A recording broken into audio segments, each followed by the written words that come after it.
All right, and I have it set up to your Twitter and your Okay. and a YouTube. Okay. Sunday in college basketball. Tomorrow's Selection Sunday. I forgot all of that. It sure is.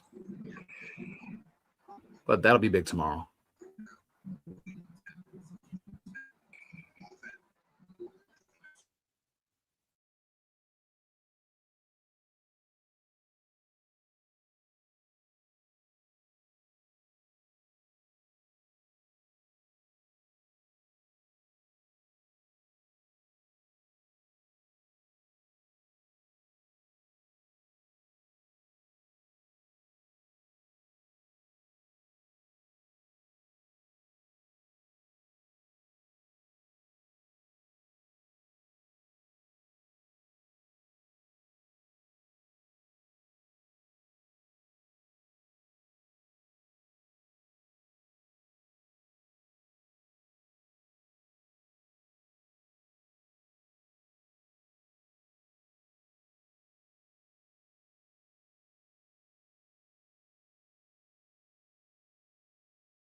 Westwood One Sports presents Lynnell Willingham. Here I am. Good morning to you and yours. Now, Westwood One Sports. Westwood One Sports. Tapped into the youngest in charge, Lynnell Willingham, as I get you up to 11 a.m. Eastern Time. Number to call us, 310-840-4910, 310-840-4910. You can tweet at me as well. It is at NELL_BTP. It is the People Show. You know how we get down. A bunch of different ways that you can consume the product. Sirius XM, Channel 375, WestwoodOneSports.com, and the always free Westwood One Sports app. We're streaming live on X and YouTube as well. Big-time streaming numbers up on YouTube. Make sure you like, subscribe, and comment to get long-form content of the show, individual segments. And then at the end of this bad boy, you get all 3 hours in its entirety. We have had a hell of a time during the week when it comes to the subscriber count here on YouTube. So I do want to give you all a shout-out as to I do want to give you all a shout-out in terms of just how well you've done in terms of get the streaming numbers up, man. We're on the crazy, crazy climb to get to 1,000 subscribers by the end of the NCAA tournament. So we got some time. Tomorrow's Selection Sunday in March Madness. We're going to talk some college basketball as we roll throughout the show because there were some big-time performances last night, including a buzzer beater from a young man that I've been giving hell all week long. So I do want to give him his flowers. We'll talk about all that and more as we roll throughout the course of the program. One other thing that we'll get to here as we roll throughout the show, we'll get you a fresh installment of L Super 6-Pack, the most highly anticipated power ranking segment in all of sports talk radio. We will power rank, potentially, the top 6 remaining free agents in the National Football League. So that'll be the big meat of the show today. I mean, free agency was absolutely bonkers in the National Football League this past week. It's always my favorite time of year. I am always intrigued by what we're able to see during week 1 of the legal tampering period.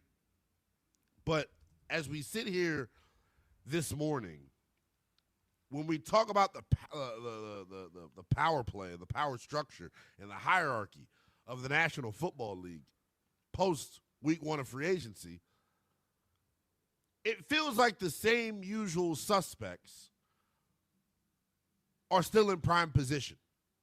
I know we had a conversation right after the Super Bowl about all of the guys that the Seattle Seahawks could potentially lose, the defending, reigning Super Bowl champions. They lose Reek Woolen to the Philadelphia Eagles on Thursday. They lose Kenneth Walker to the Kansas City Chiefs on day one of free agency. They lose Kobe Bryant to the Chicago Bears on day number 2, or day number 1, rather, of the legal tampering period. So kind of what I had predicted, right? Kind of what I had predicted is going down.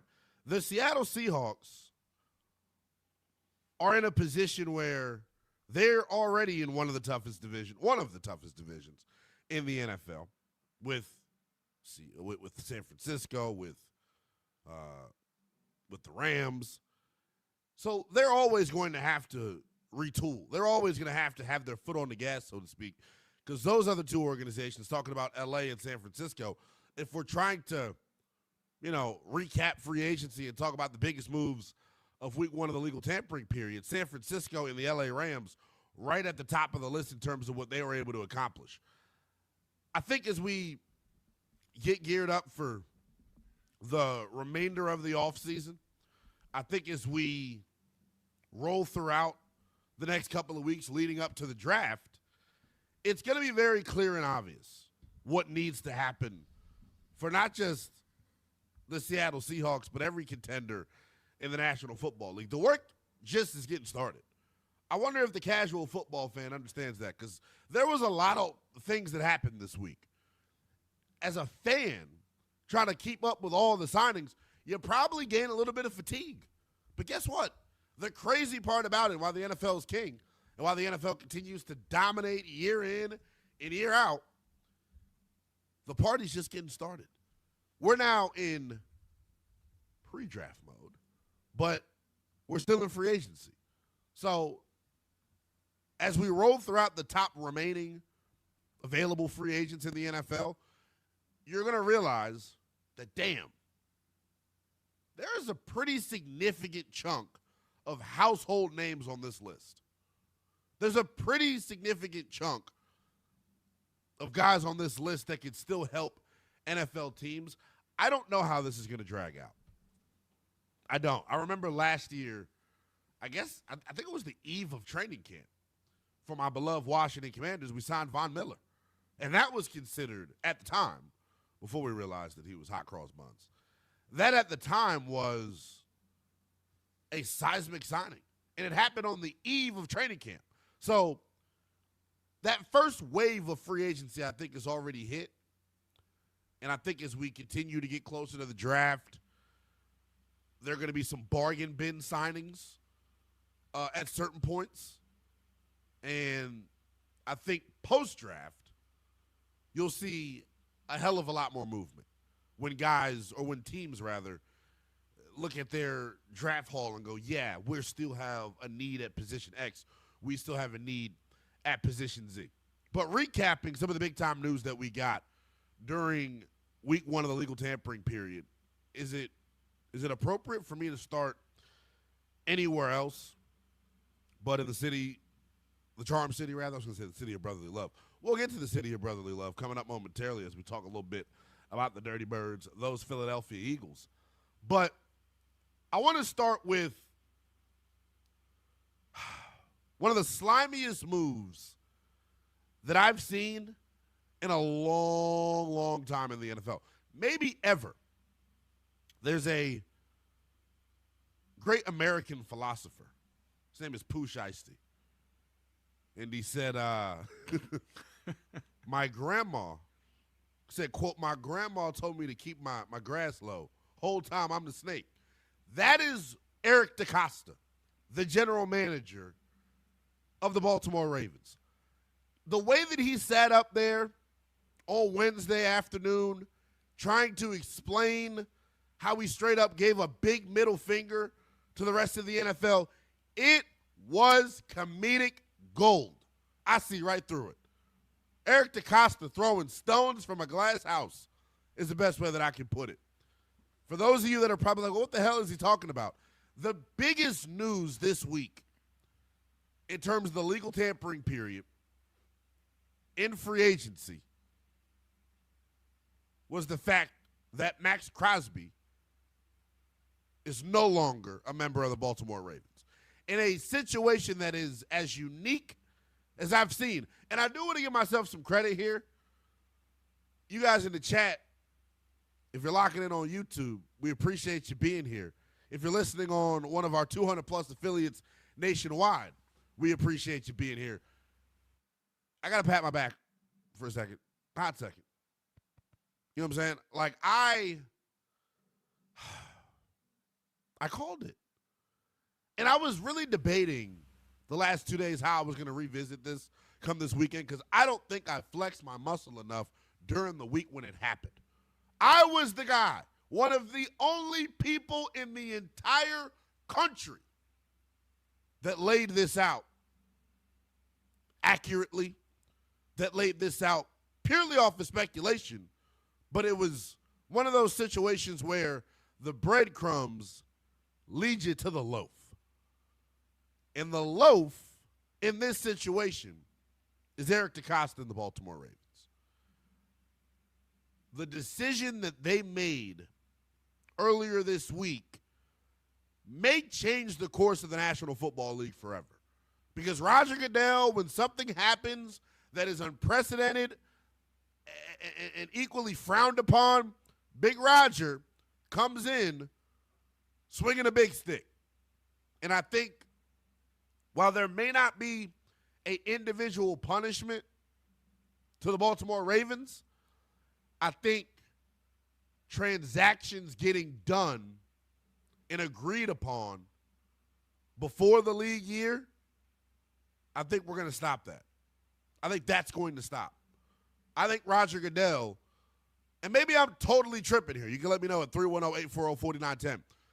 What we saw this week, the reaction from Roger Goodell, I assume, is going to be, you know what? Now, teams can't have conversations with one another until the league year starts. Because what happened with Eric DeCosta, the Ravens, and the Raiders is totally unprecedented in a situation that I think is going to cause major consequences down the line. Like I said, I don't know if it's by way of a punishment to an individual team, but there will be sweeping changes, to me at least, when it comes to how teams are able to conversate amongst one another and themselves before the league year actually starts. So I'll stop beating around the bush here and tell you exactly what it is and what it ain't. Eric DeCosta and the Baltimore Ravens mastered this past week and what I like to call jug and finesse. You staying with me here? Jug and finesse. I should put on like a hat. I was gonna say a hat. Why teachers don't wear hats? It's not a thing. I should put on a shirt and tie when I say this though, because I feel like Professor Willingham when I'm teaching you about jug and finesse. Jugging and finessing is an Atlanta term that was used by citizens of northern Atlanta, southern Atlanta, everywhere in Atlanta, when you're trying to get over on somebody in any type of situation. Could be in sports, could be in a dice game, could be at the pool hall, could be with women. There was jugging and finessing going on with Eric DeCosta when this trade got rescinded by the Baltimore Ravens. So initially, the Friday ahead of the legal tampering period, the news breaks that, Crosby, who we all knew eventually was going to be out of Vegas, they pulled the trigger. He's a member of the Baltimore Ravens in exchange for 2 first-round picks. Here is how it went down. Monday, Maxx Crosby's in the building all day long.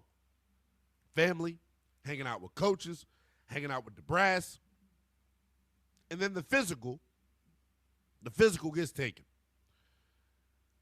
It's what happened leading up to the physical that gets me hot under the collar, that makes me feel like I'm a total loose screw for how frustrated I got with it. Part of me was frustrated. Part of me is looking like, damn, if you ain't cheating, you ain't trying. But I can't even say that Baltimore is cheating with what they did. It's just frowned upon. It was a low-integrity move, and here's what I'm talking about. So Diana Rossini, senior NFL reporter for The Athletic, initially reported that Trey Hendrickson's asking price to start the legal tampering period was sky high, looking at north of $40 million annually. Throughout the first couple of days, there was no movement on the Trey Hendrickson front. None at all. Trey Hendrickson, the former Bengals edge rusher that has led the National Football League in sacks twice. A guy that's pretty highly sought after. And he understood that. He understood that. Why was he able to, or why did he want to ask for a deal that large? Because when Maxx Crosby got dealt, air quotes, right? Because that trade was agreed upon, it gets the other teams looking like, or the other players rather, in the edge rusher market, their value skyrockets because Maxx isn't available. That's why you saw Dafe Owe sign for $100 million with the Washington Commanders. That's why you saw Jalen Phillips sign for $120 million with the Carolina Panthers. All because it was a thought that Maxx Crosby was unavailable. So that would have made Trey Hendrickson the top rusher on the market. That's why he set his price as high as he did. Other teams told him to kick rocks. Eventually, right, Trey Hendrickson and his camp are going, okay, Slim, yeah, we have a great resume. Yeah, we've done it at the highest level. But asking for the money we're asking for probably is unrealistic. So what does Trey Hendrickson then do?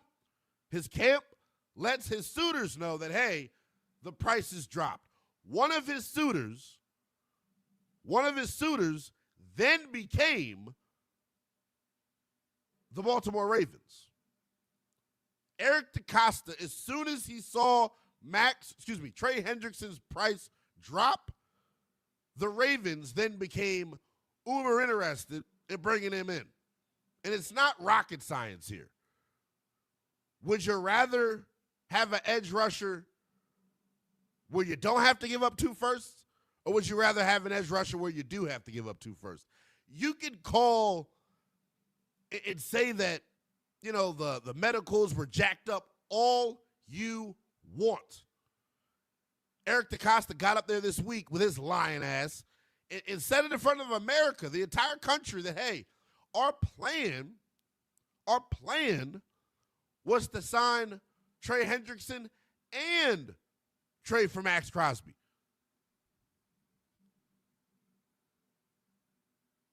What does he mean by that? He's lying. That's the point here. So here's what I'll go back to. If you were planning to acquire both, why did you not sign Trey Hendrickson on day one of the legal tampering period? Why did it take you until Wednesday to ultimately get, or Thursday to ultimately get Hendrickson signed? Why did it take that long if the initial thought process was we wanted them both? Eric DeCosta's not slick. If you're fooled by this, I got a bag of air to sell you, by the way, as well.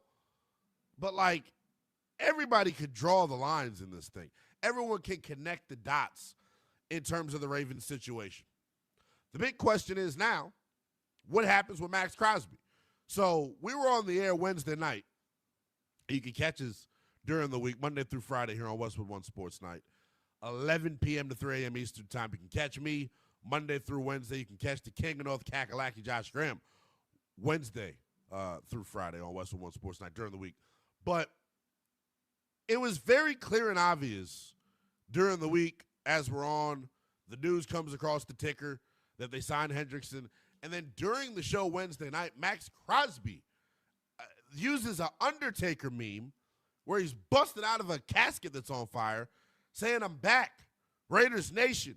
It wasn't meant to be. Everything happens for a reason. Let's run it back." My biggest question, this is so crazy. My biggest question as we leave week one of the legal tampering period in free agency, my biggest question is what happens to Maxx Crosby? Because Maxx is telling us on social media that, hey, look, I want to be here. This is where I'm going to play at. Everything happens for a reason. The sad part about it is, as loyal as Maxx has been to the Raiders this entire time, his message that he put out on Instagram unfortunately, in X, unfortunately, Maxx Crosby has zero say-so in whether or not he continues his career with the Las Vegas Raiders. Because I guarantee you, Raider Nation, if you're out there listening in Vegas, or if you're a sicko Raider fan across the country here as we take you coast to coast on our over 200-plus affiliates, he's gone. I know what Maxx said. Maxx says he's staying put. Maxx says he's going to run it back with the Raiders. That sounds great. I was told a long time ago, watch what they show you, not what they tell you. 310-840-4910 is the number. Here on the Sports Saturday here on Westwood One Sports. You're tapped in to the youngest in charge of Willingham. I'll get you up to 11 a.m. Eastern time. A bunch more to get into. We'll recap what was a crazy night in college basketball as we roll throughout this opening hour, and we'll peek ahead and take a look at Selection Sunday in the NCAA, man. It's already here. March Madness in full swing. The conference tournament is kind of like a good appetizer. What we get coming up in the round of 64 is the main course. I'm super duper excited for it. Super duper excited to continue the rest of the show as well, man. We'll take a look at the National Football League under the microscope. We'll move off of free agency for a little bit, but to me, after week one of the legal tampering period, there is a new best division in the National Football League. I'll tell you who that is next here on Westwood One Sports. This portion of the show brought to you by our friends at Progressive Commercial Insurance. It protects small businesses with affordable coverage options. Get a quote today at progressivecommercial.com. Chaos. The Ravens backed out of their trade for Maxx Crosby. Will he return to the Raiders, or will the elite pass rusher be traded again to another team? We'll let you know what happens next and what it means in this historic saga. Westwood One Sports.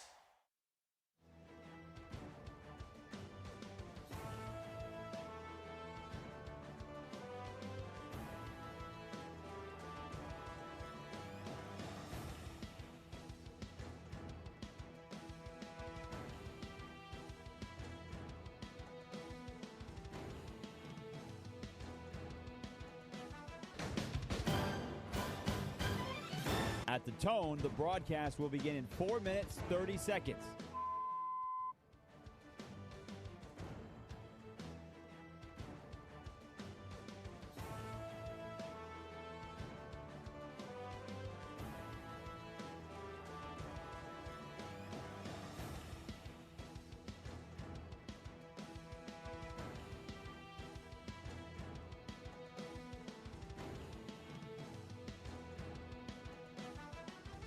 At the tone, the broadcast will begin in 4 minutes.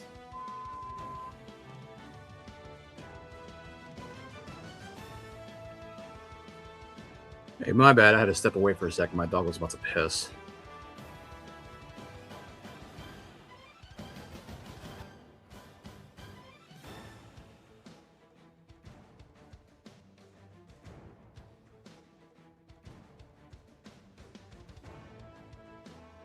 At the tone, the broadcast will begin in 3 minutes and 30 seconds.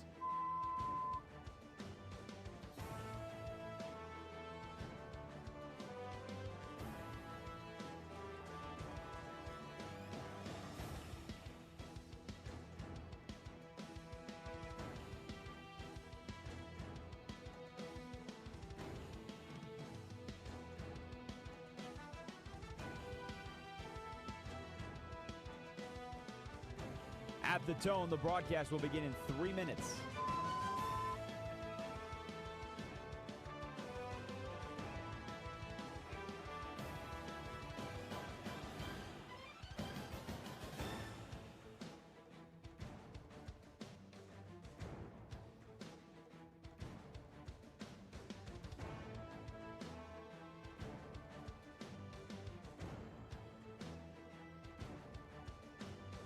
At the tone, the broadcast will begin in 2 minutes, 30 seconds.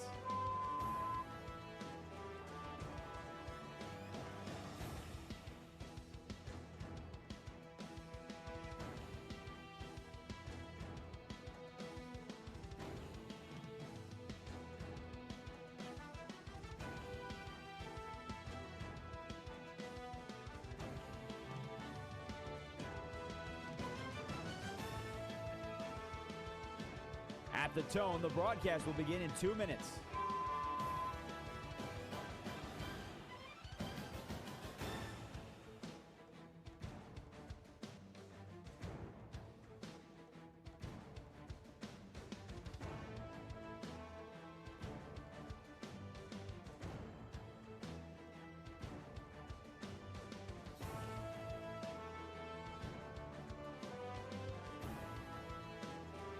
At the tone, the broadcast will begin in 1 minute, 30 seconds.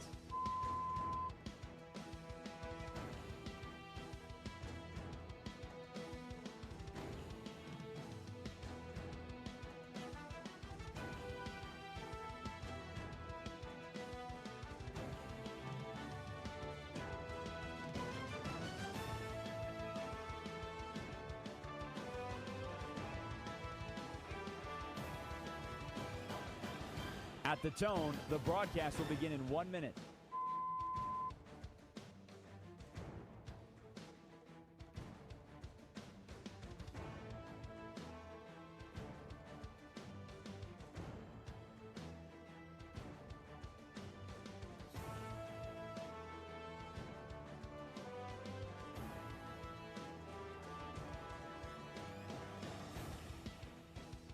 Stations, this is your final time check. At the tone, the broadcast will begin in 30 seconds.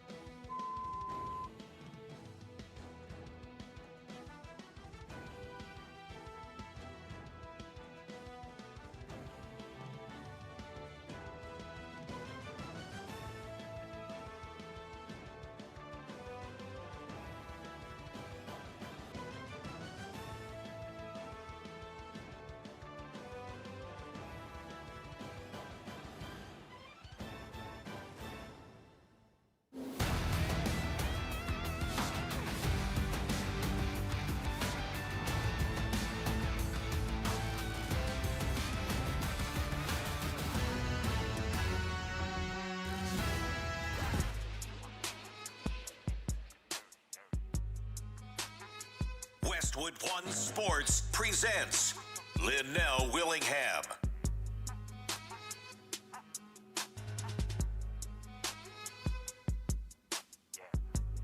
Still doing sports radio, not still tipping here on Westwood One Sports. We'll take you coast to coast as I get you up to 11 a.m. Eastern Time.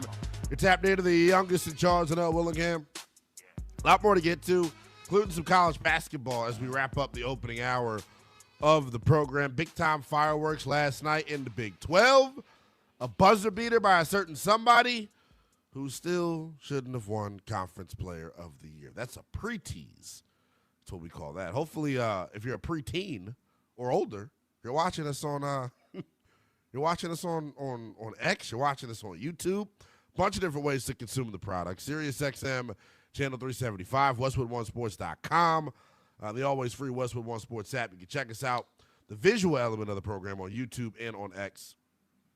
Make sure you like, subscribe, and comment to our YouTube page. Just search Westwood One Sports Night. I actually do this every time I'm about to go on the air because I'm a total sicko and a lunatic. I didn't do it this morning, but I love to give you all the updated numbers on where things stand via the YouTube. And if you're listening on one of our over 200-plus affiliates out there nationwide, you can listen to us on your radio, and you can watch us at the same time on YouTube. It's the beauty of technology. We are at 806 subscribers right now. 806 subscribers right now on YouTube. I want to get to 1,000 by the end of the NCAA tournament. So we got roughly a month here. So you all got some wood to chop, but I know you all are perfectly capable of doing so. One thing that may get you a little geeked up, a little riled up, is the NFL offseason continuing here in the National Football League. Week number 2 of the legal tampering period coming up this week. After week number 1, though, after week number 1 of the legal tampering period, to me, there's a new best division in football here. And it's a division that's wore the title before. It's a division that's, quite frankly, earned the title before. And they happen to have this team in it. my beloved Washington Commanders. I think the NFC East and what they've done here throughout the first week of free agency, I don't think there's a better division right now, top to bottom, in the National Football League. And I know people are going to say, did you see the NFC West, Lynnell? Did you see the Rams? Did you see the Niners? Did you see the damn Cardinals? They signed Gardner Minshew. When you have a bottom feeder in your division, it's hard for me to refer to you as the best division in football. There is no bottom feeder in the NFC East. Well, there was a bottom feeder in the NFC East. It's no longer. The team that was the bottom feeder in the NFC East was the New York Football Giants. They are no longer that after their free agency haul that they've had to this point. I hate doing it. I hate giving the Giants any credit. I'll be just totally honest about it. It's not that I hate Carlos, it's that I hate the Giants. They stink. Most of their fans outside of Carlos are snobby, ignorant brats. But man, they figured some things out. They've figured some things out here throughout, the first week of the legal tampering period.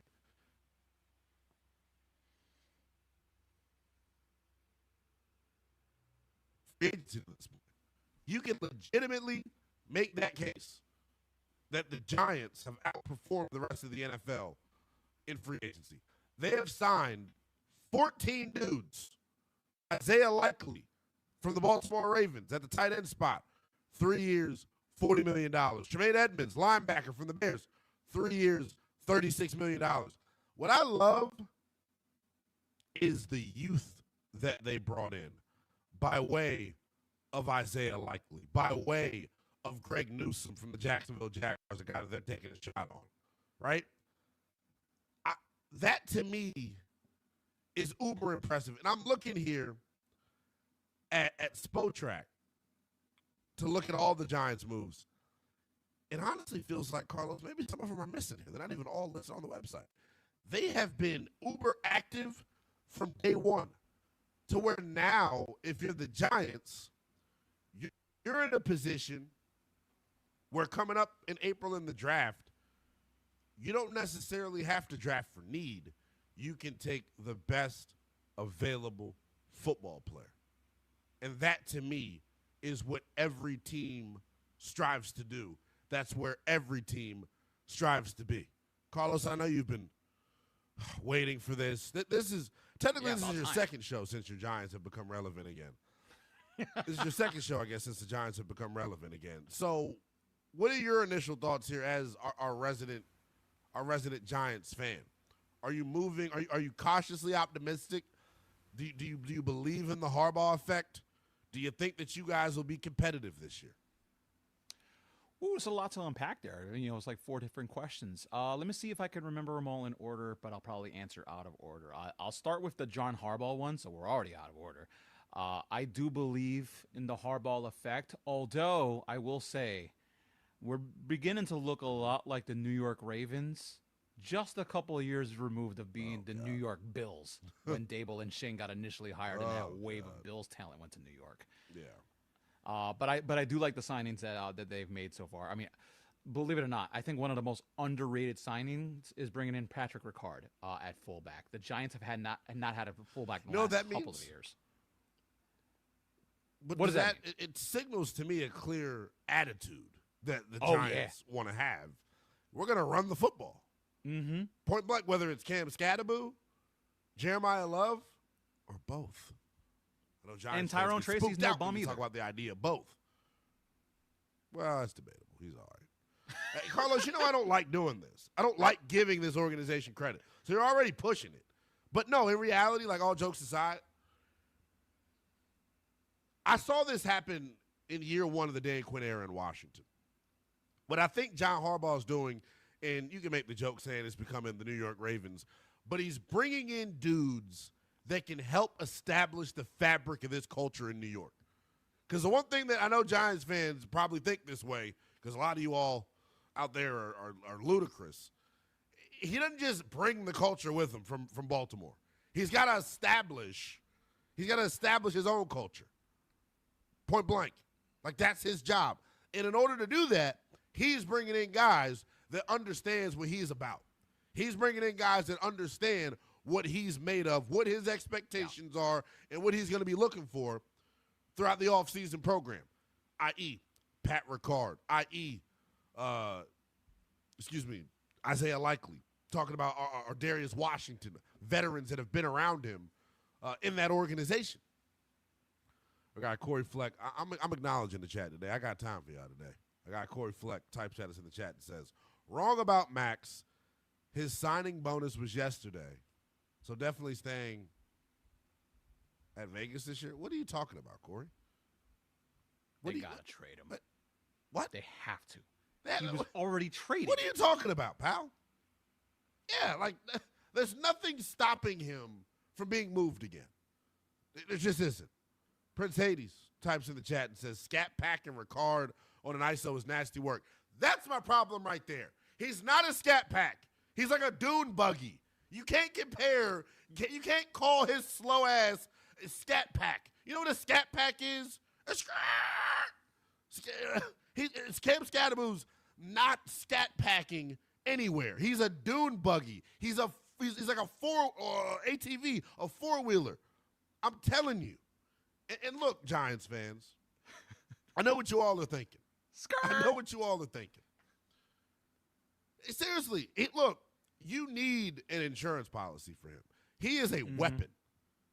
Like, genuinely. Get him, you call him a Scat Pack. Yeah, Nissan Juke. You type in the chat the best nicknames for Cam Scadaboo that's not Scat Pack. Get you some names that fit, Giants fans. Well, the name does fit. Escalade, Suburban. The name fits together. They're Scat Pat. If you put them both together with Cam Scadaboo and Patrick Ricard. Scat Pat backfield is Carlos. wild. Oldest and charge my ass, Carlos. There we go, pal. I dig it. Scat Pat. 310-840-4910 is the number. I'm laying it all out on the line. I think after week one of the legal tampering period, the NFC East is now the best division in the National Football League, top to bottom, because of how strong of a free agency the Giants had. The Dallas Cowboys, active here in free agency as well. They trade for Rashawn Gary. They bring in Jalen Thompson, formerly of the Arizona Cardinals, one of the best free agent safeties on the market. And when you look at Dallas and where they're at right now, right? They bring in P.J. Locke, Kobe Durant as well, two dudes that starred in the Rams secondary, talking about Durant, and then P.J. Locke the past couple of years starring in Denver secondary. First and foremost, anytime you can get anyone to come over from Denver, you are better off as a franchise, is how I would put it, because that defense was absolutely ridiculous throughout the course of the year. But, man, I look at this group in Dallas, and I know I'm a Commanders fan. Y'all going to say, oh, what the hell's wrong with him? He's full of crap. It's not that I'm full of crap. I'm real, young. Y'all know what I go by. I go by the youngest in charge. I also go by the author of authenticity, because I keep it 8 more than 92 with you all. If you're looking at the Dallas Cowboys right now,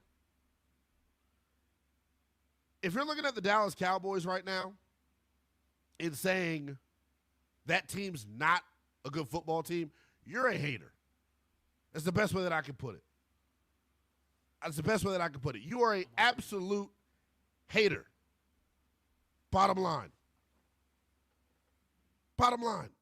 The Dallas Cowboys are at a point right now where they're a couple of pieces away defensively from being considered one of the best teams in the conference. This is a top 5 offense in the National Football League with one of the best wide receiver duos in the NFL. Talking about George Pickens, CeeDee Lamb, the offensive line. We know what they're made of. Last year, it wasn't the offense of the Cowboys that stopped them from making the postseason. It was the defense. they're still armed with 2 first-round picks. They're still armed with 2 first-round picks. So I totally expect the Dallas Cowboys to continue to get better. Bottom line. We're going to keep the conversation on the NFC East as we continue to roll throughout the show. We'll talk about some college basketball as well. Hit me up on the phones. 310-840-4910 is the number. Am I tripping? I think the NFC East is now the best division in the National Football League. Giants got a lot better. Cowboys got a lot better. Washington got a lot better.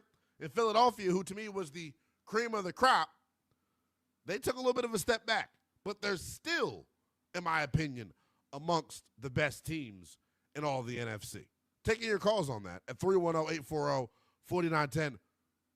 Who do you think is the best division in football after week 1 of the legal tampering period? I'll take your calls on that. Plus, we'll take a spin around college basketball. It was an eventful night last night in the Big 12 in particular. We'll give you the details on that next. This is Westwood One Sports. Conference tournaments are happening now. Who's in? Who's out? And how should it impact your bracket? March Madness is upon us on your official home of the NCAA tournament. Westwood One Sports.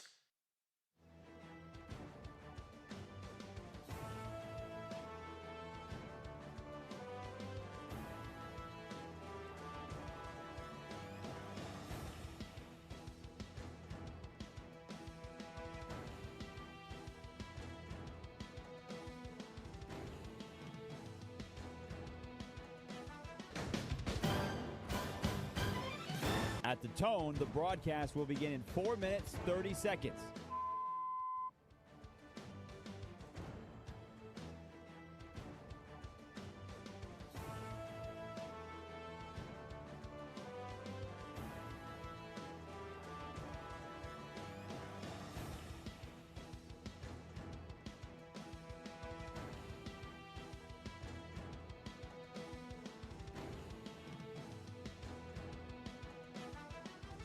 At the tone, the broadcast will begin in 4 minutes.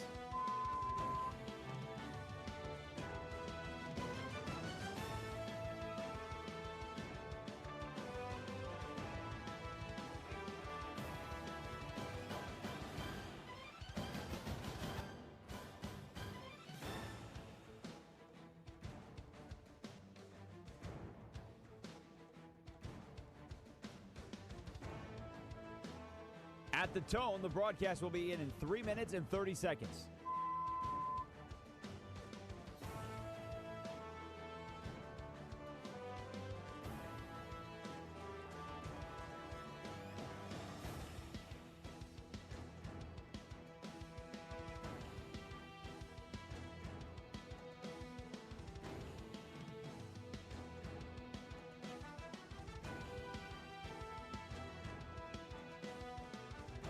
At the tone, the broadcast will begin in 3 minutes.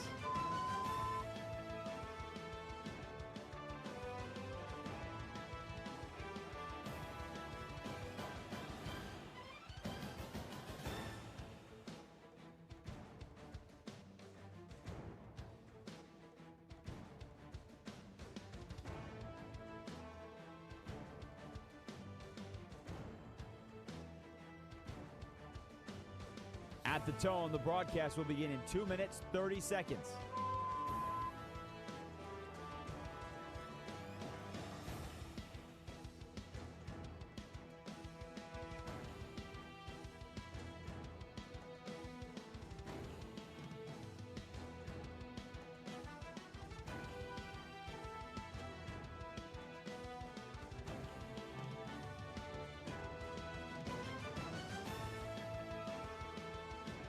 At the tone, the broadcast will begin in 2 minutes.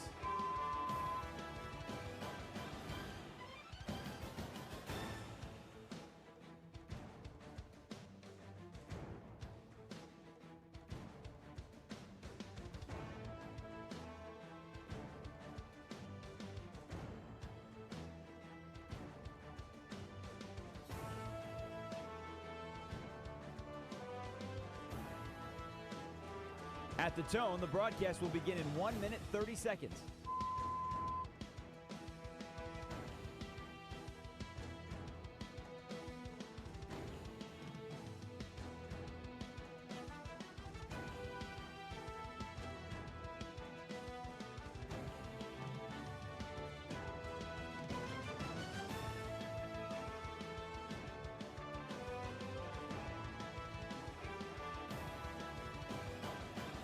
At the tone, the broadcast will begin in 1 minute.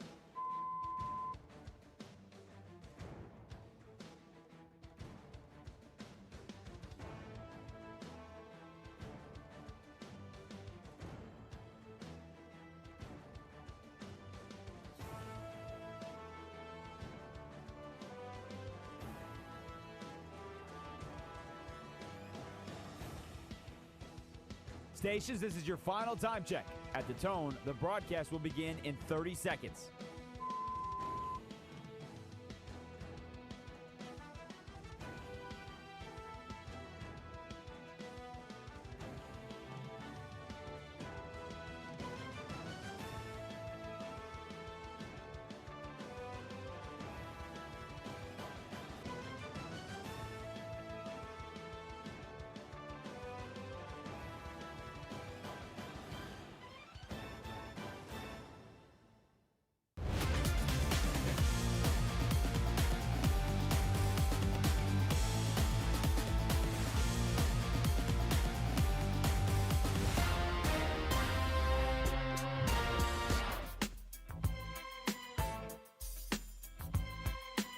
Westwood One Sports presents Lynnell Willingham.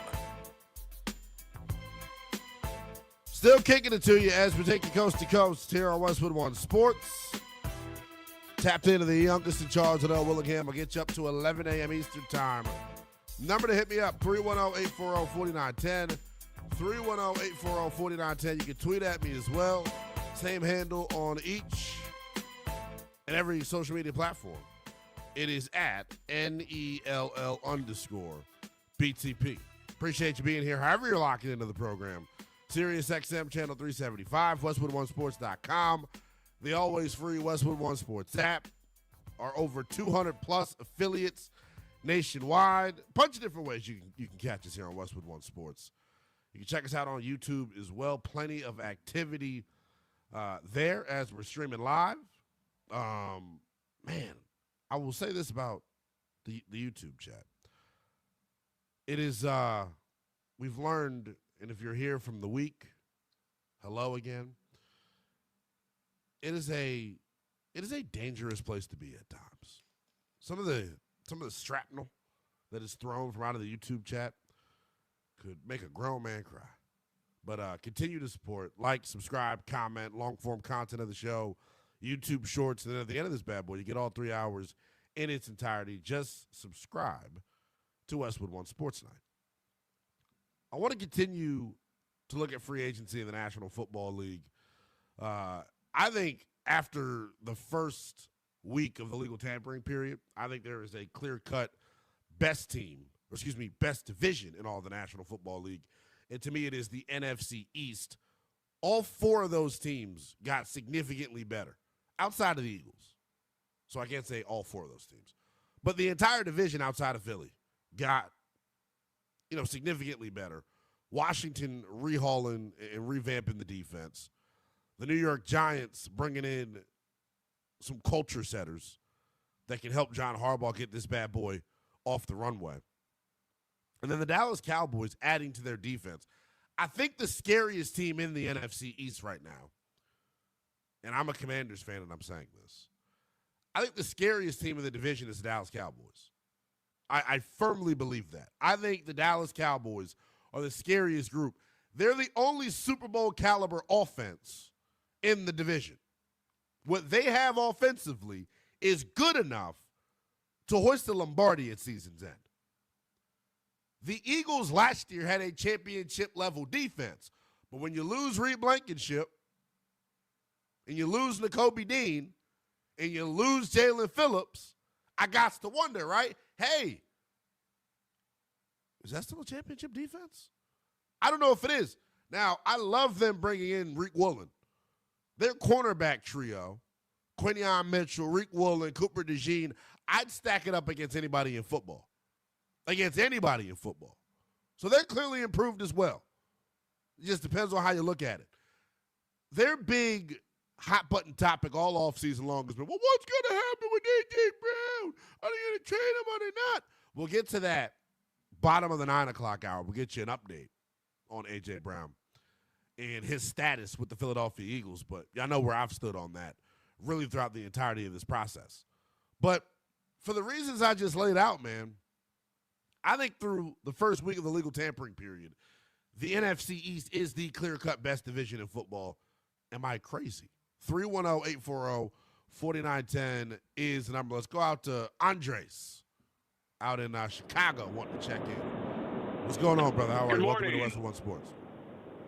Thank you. First time caller. Good morning, man. How are Westwood Sports. Good. Yeah, I'm originally from Dallas. I'm a Cowboys fan, and I've seen the NFC East first week. I agree with everything you say. Strongest free agency class has been in our division. We're the only division that has where every team has won a Super Bowl. So any of these teams could go on a run if all their parts played out right. But I appreciate you saying about my Dallas Cowboys. We get too much hate.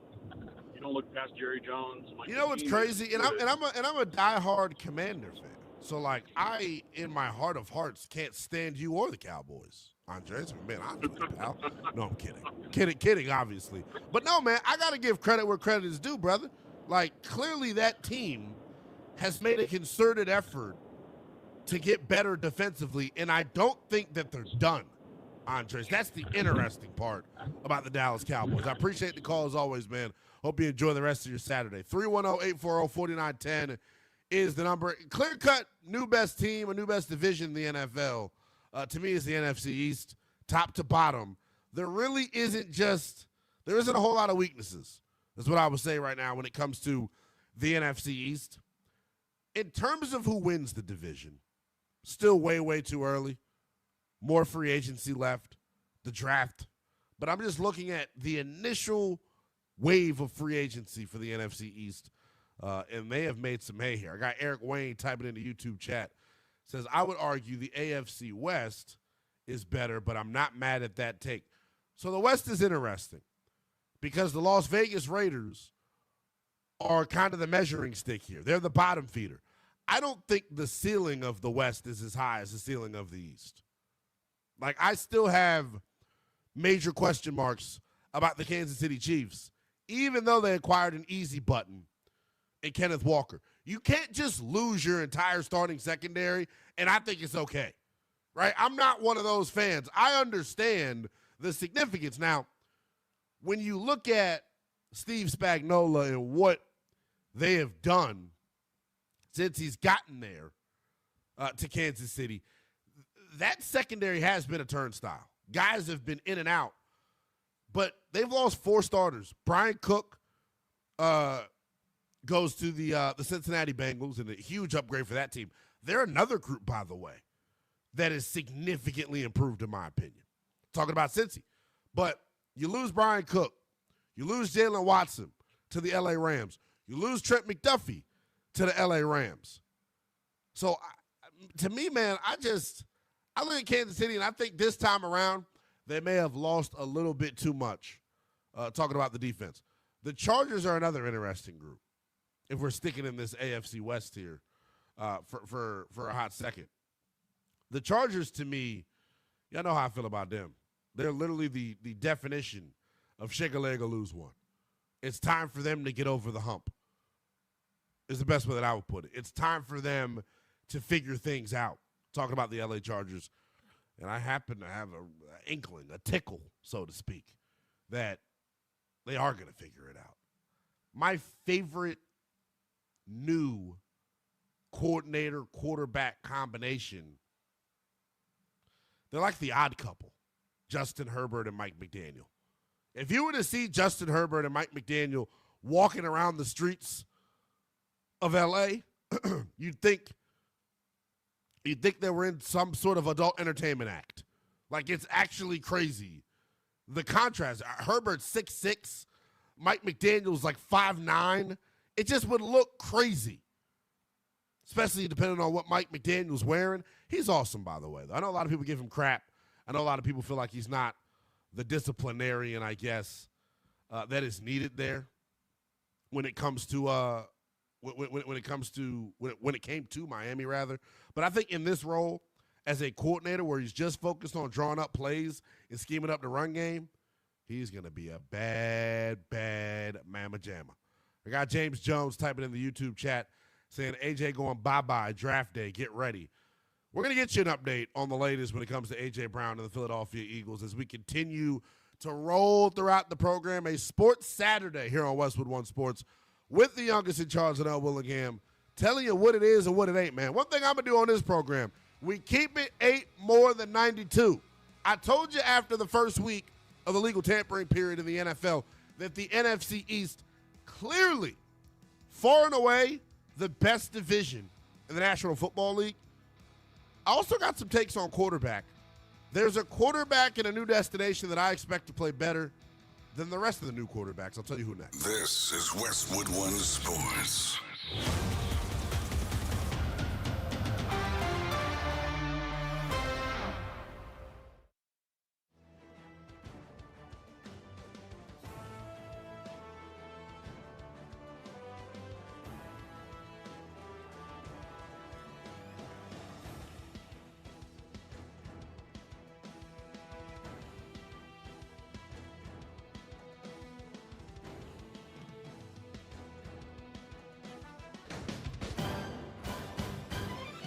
At the tone, the broadcast will begin in 4 minutes, 30 seconds.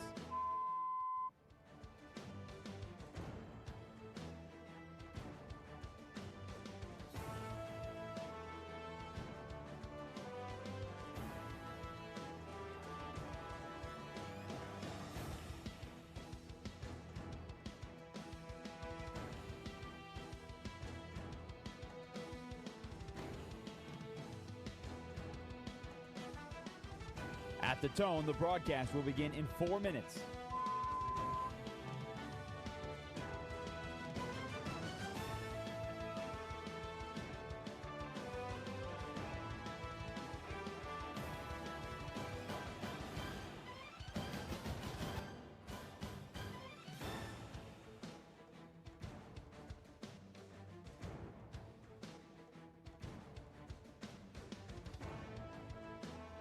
At the tone, the broadcast will be in 3 minutes and 30 seconds.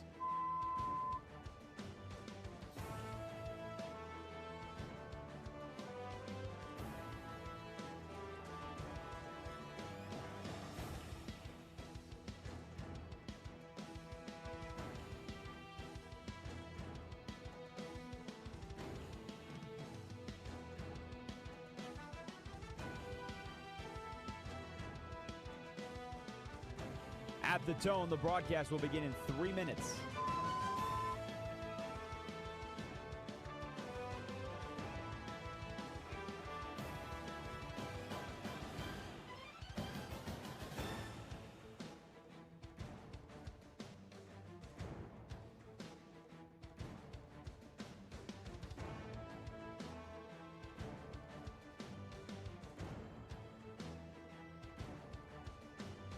At the tone, the broadcast will begin in 2 minutes, 30 seconds.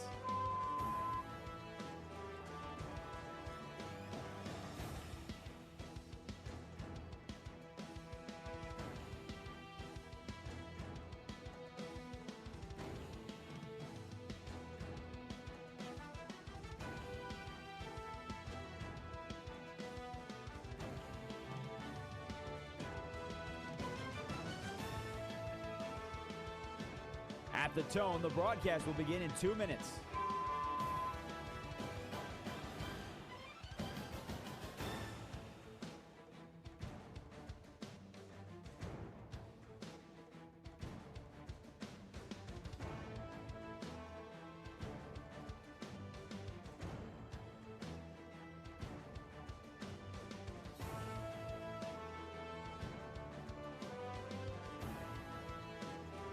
At the tone, the broadcast will begin in 1 minute, 30 seconds.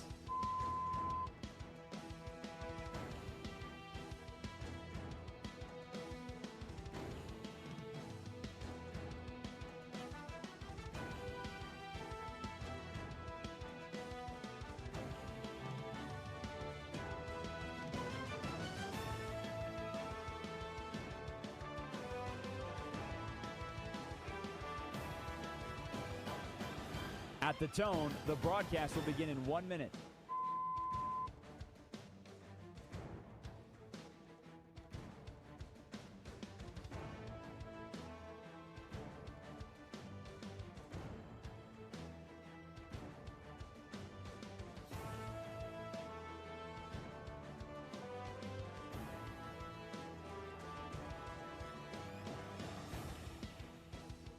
Stations, this is your final time check. At the tone, the broadcast will begin in 30 seconds.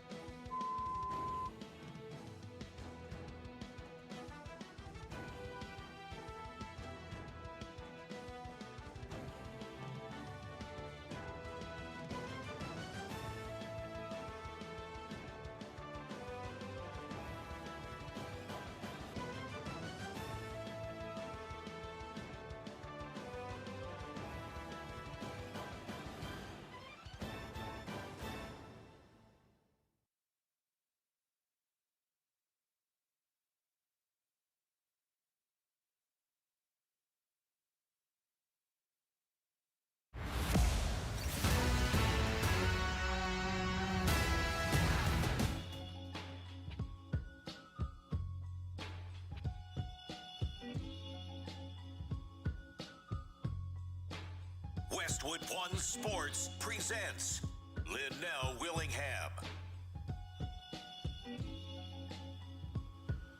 You heard the big voice guy. Youngest in charge of Lynnell Willingham, rocking with you as we take you coast to coast here on a Sports Saturday on Westwood One Sports. Number to get at me, 310-840-4910.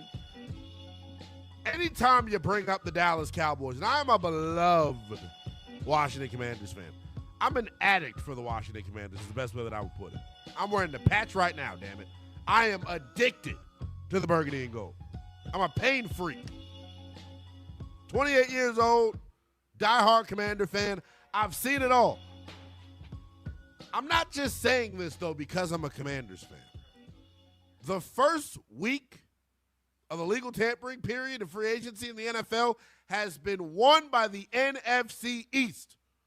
Without a shadow of a doubt, the NFC East, to me at least after week one of the period, the tampering period, best team, best division rather, in football. And I know someone brought up the AFC West earlier. We were talking about them. I think the AFC West is a good division. I think the worst team in the East is better than the worst team in the West. It's kind of that simple for me, honestly. Another division that we could have brought up is the NFC North, and we are going to talk about the NFC North coming up as we spin the quarterback carousel in the National Football League. Remember when we were talking about it, it was like Combine Week. We were talking about all the quarterback vacancies in the NFL. It feels like all of the quarterback vacancies have been pretty much filled here. And I'll tell you which new quarterback in a new destination is going to have the most success coming up in 2026. That's coming up momentarily. 310-840-4910. Real quick, though, 1 week down through the legal tampering period, who's the best division in football? Who's the best division in football? I know a lot of people look at the NFC West as well and go, whoa. Well, they have the Cardinals. So you can't be considered the best division in football when you have the Cardinals. 310-840-4910 is the number. Garrett is in Texas. Wants to chime in. Garrett, what's going on, pal? Welcome into Westwood One Sports. Good morning. Garrett. So I'm also a Dallas What's going on, Cowboys man? How are you? Yes, sir. Doing good. Can you hear me? I'm also a Dallas Cowboys fan. Okay, I'm from Dallas as well, just like the last caller. I appreciate you shouting out our Cowboys, but there's no way we're the best division. NFC North, Bears, Lions, Packers. I know you said you're going to talk about them in a minute. With the Lions, the Lions, and they're broken down. The Lions and they're broken down offensive line. Last year was a fluke. Last year was a fluke. You're forgetting. No, last year is what happens when Jared Goff isn't protected. The man. Okay. Well, yeah. And the Cowboys, you were talking about their offense. They do have a playoff offense. I wouldn't call it a Super Bowl offense because Dak's getting up there. They have a championship level offense. I don't know. I'm a realistic Cowboys fan. And dude, I'm not even a Cowboys fan. Like I'm not even a Cowboys fan, pal. No, I said I'm a realistic Cowboys fan. I appreciate you hyping us up that much, but we're 32nd in the league in points allowed. We had the worst defense in the league last year. So give me the NFC North. That's why Cowboy fans are low IQ individuals. Appreciate the call, Garrett. 310-840-4910. Kidding, guys. But no, this is what you all do, and I guess I do the same with my Commanders. Whenever someone tries to talk good about my team, I kind of am not hearing it most times. I don't really have much patience for it. I can always tell you why we're not as good as you think we are. I think that's what just happened with our guy, with our guy Garrett. Like, yes, the Cowboys last year were 32nd in the NFL in terms of points allowed, but they've added pass rushing Rashawn Gary. They added a high-level safety to their secondary in Jalen Thompson, and they're still armed with 2 first-round picks. Plenty of opportunity still for the Dallas Cowboys to improve their defense. I know that's the Achilles heel, and that's why I'm grading them as high as I am to start, because they added 2 high-level starters, really 3, if you're thinking about Jalen Locke as well. 310-840-4910 is the number. Let's go to Rob in Connecticut wants to check in. What's going on, Rob? Welcome in. Lynnell, what's going on, my friend? First off, I'd like to say what a nice music drop by Wu-Tang. Enjoyed that. Lynnell, listen, I enjoy every Saturday waking up, 8 o'clock, here comes Lynnell. He keeps it real. I love you. I've gotten used to you. Of course, Carlos with the K, he knows who I am. Shout out to Carlos. I miss you.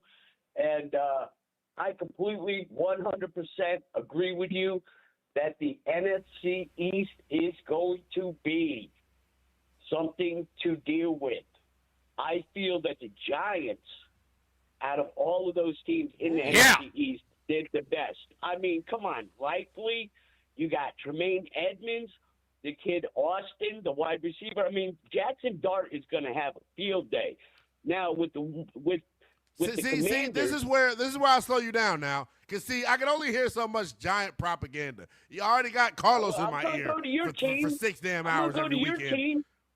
I know, but real quick, I want to interject here real quick. Okay. The biggest concern I have with the Giants is Jackson Dart, though. Because without the health of Jackson Dart, none of this means anything. And we still don't know, after a year on the job, we still don't know if he can protect himself. That's my only concern, Rob. My only concern. I was talking about that last night with somebody. Jackson Dart has gotten the rookie out of him. Now it's time to mature and play ball and play smart and not use your body too much. Jaden Daniels needs to do the same thing.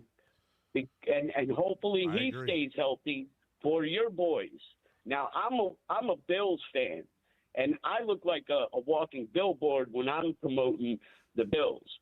And I feel that they did pretty well in this picking up Chubb and Moore and CJ. I think my favorite signing for the Bills may have been D. Alford. D. Alford and CJ Gardner-Johnson. So they're improving the secondary. I agree. Here's the thing, Rob, about Buffalo. You know how I get down, man. I keep it 8 more than 92. Yeah. You keep it real, and that's what I love about you. Check in with me. Keep it real. Look, Rob. Rob, check in with me in January on the Bills. I don't want to hear nothing from the Bills until the playoffs. I don't. The regular season does not matter to me at this point. It just doesn't. I agree appreciate with you 100%. Rob. I got to let you go, pal. We got some other guys to run up. Hey, no problem. Hey, I'm glad I got a 4910. chance to catch up. Yes, indeed. Rob, our absolute man, calling out of Connecticut. Uh-oh. Lenny Mayhem cooking. I know who that is. My guy out in Florida checking in. Man, I think I get passionate about the NFC East. Honestly. Our Daily Rose says, Rob, keep it a little less real. You know what that reminds me of? When keeping it real goes wrong. Everybody knows about keeping it real. Chappelle Show. Ow! Love the Chappelle. Hey, my man Lysol's coming over. We need the bet. Like, I know there's probably a little bit of a bias on this show towards the division. The handsome gentleman before me, Nick Ashew, also a big Commander fan. So, like, there maybe is some propaganda going on here on the network with the division. But I am open to hearing about the success of other divisions. I am, right? Like, I am all in all for, I guess. I'm all for propping up the NFC North. Because I know how I feel about Caleb Williams. We're going to talk about Kyler Murray and the Vikings eventually. And then obviously the Green Bay Packers, who you all, Packer fans out there, you all are ludicrous, by the way. The thought of firing Matt LaFleur, the fact that that was a conversation that came up after a little postseason loss, you spoiled brats, I thought it was totally ridiculous. Totally ridiculous. But I guess to shift the conversation away from just talking and looking at specific divisions, right? This NFL free agency period has been one of the better ones in recent memory in terms of the high-quality talent that still remains. We're going to look at free agents coming up here in a moment, but, like, there's still names out there like Stephon Diggs. There are names out there like Hassan Reddick. Mekhi Becton's still out there. He's a starter up front along the offensive line. He's still available and able to be signed. Tyreek Hill is still out there, right? L'Jarius Sneed just got added to that free agency pool yesterday after Tennessee decided to part ways. Think about the year that Christian Kirk had in Houston with the Texans. He's still available to make another team better. Holy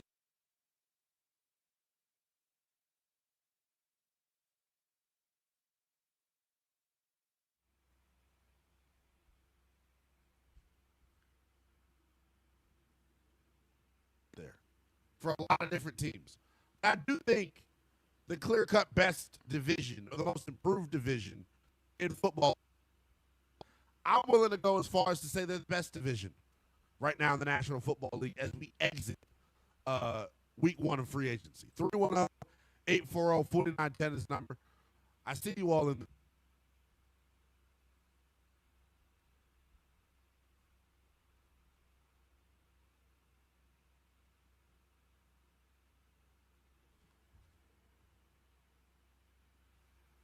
This exact time last year, the Seahawks signed their eventual Super Bowl winning QB, Sam Darnold. Which free agent signing could make the same impact? We'll tell you about the NFL moves you need to know. Westwood One Sports.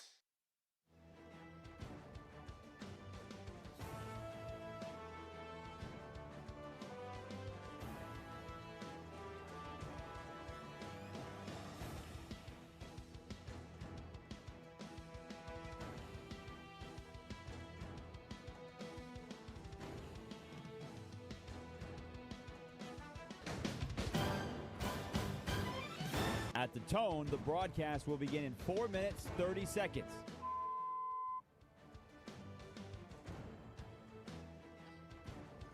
Yeah, you got knocked off completely.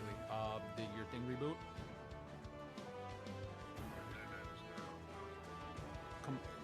Completely out, right? Yeah, I just saw that. You froze up, and now you're off the stream, period.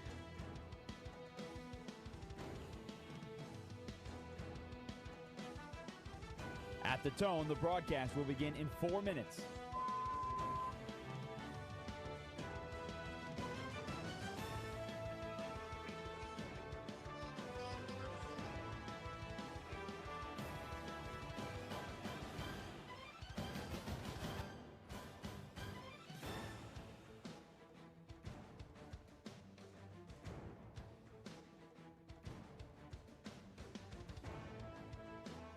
At the tone, the broadcast will begin in 3 minutes and 30 seconds.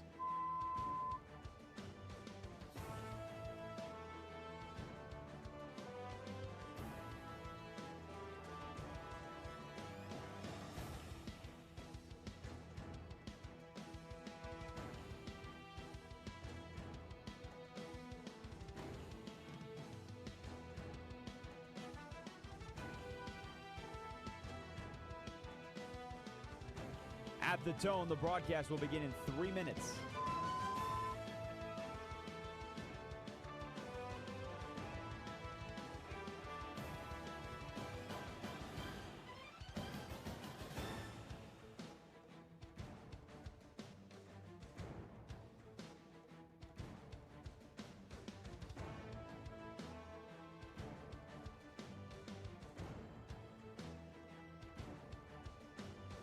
At the tone, the broadcast will begin in 2 minutes, 30 seconds.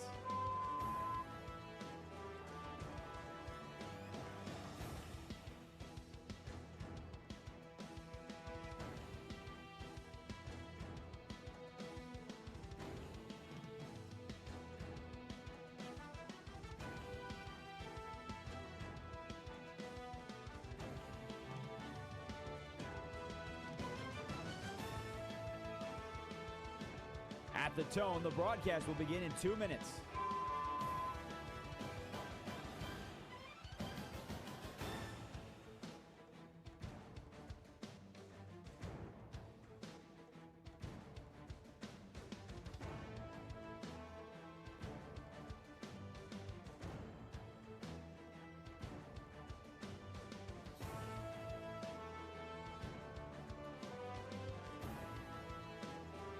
At the tone, the broadcast will begin in 1 minute, 30 seconds.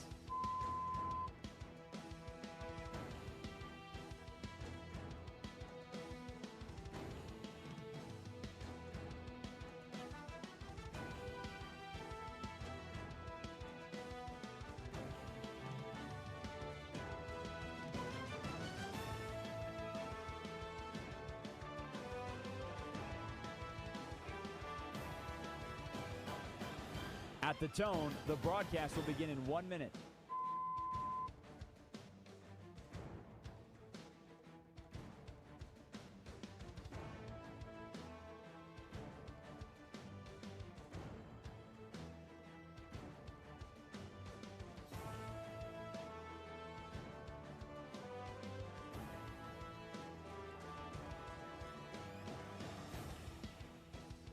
Stations, this is your final time check. At the tone, the broadcast will begin in 30 seconds.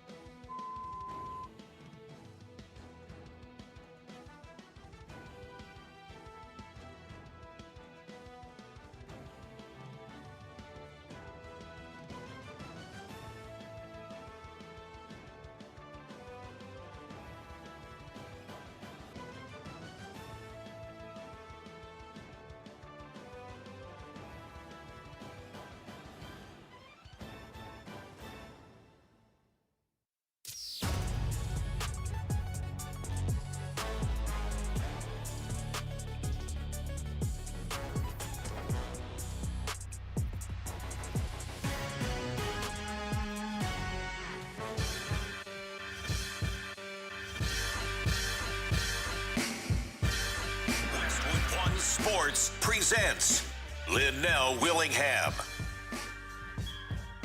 Andy Young is in charge. We'll get back to us momentarily as his internet connection is doing what internet connections do, and Ghosts in the Machines take over. So Lynnell will get on as soon as humanly possible. But we'll keep the conversation rolling in regards to which division might have been the most improved so far into the young NFL offseason. Lynnell has the NFC East returning to form, becoming the NFC Beast, as I affectionately call it, when the Giants and the Cowboys and the Eagles are all good around the same time. And I guess it helps to have the Commanders be good as well. You know, I have a higher floor, maybe lower ceiling than some of the other teams, but that's just me being a Commanders hater as a Giants fan. The number to get on the show, 310-840-4910 on this Saturday sports morning with Lynnell Willingham. Carlos Ortiz, typically the guy behind the glass, proverbial glass. There's not actually glass here. But Carlos Ortiz sitting in for Lynnell while we get this connection restored. Let's go to the phone lines and let's get you guys checked in here. Let's get your takes on what might be the most improved division or one that we need to pay attention for in this young NFL offseason. Let's go to Austin in California. Austin, you're on Westwood One Sports. Hey, man, how's it going? What's going on, Austin? I'm good, brother. How are you? Yeah, I'm good, man. Hey, I've never called into a radio show, but well, welcome aboard. What this guy was talking about is crazy. The NFC West, I don't know how anybody can say that that's not going to be the best division next year. You already have the Super Bowl champions returning. You already had 3 teams winning playoff games last year in the same division. And then the Niners get back Bosa and Warner, who missed most of the year, and they just got better. The Rams got better on defense, which was their weakness. So I don't know how anybody could say anything against that division until another team can do what that division did. Yeah, Austin, I don't hate it, and Austin, I'll give you a second here. I'm with you with the Rams. The Rams are absolutely all in. Once again, Les Snead, F them picks. They go ahead and basically get the Chiefs starting cornerbacks to be their cornerbacks. So I obviously do like what the Rams did. Matthew Stafford's probably on his last leg, so they're going to go all in and try to get another championship there. And the Seahawks, like you said, they are the defending Super Bowl champions. The thing with the Seahawks is, I think everybody's kind of wait and see, like, all right, can they do it again? JSN, dude, he had a monster offensive season, and Sam Darnold, he didn't lose the last couple of games like he's done with Minnesota and he's done in previous stops. But at Seattle, looks like they're going to take a little step back. Obviously they're still going to be in the mix, but I don't think they're going to be as good as what they were. Obviously coming off of a Super Bowl win.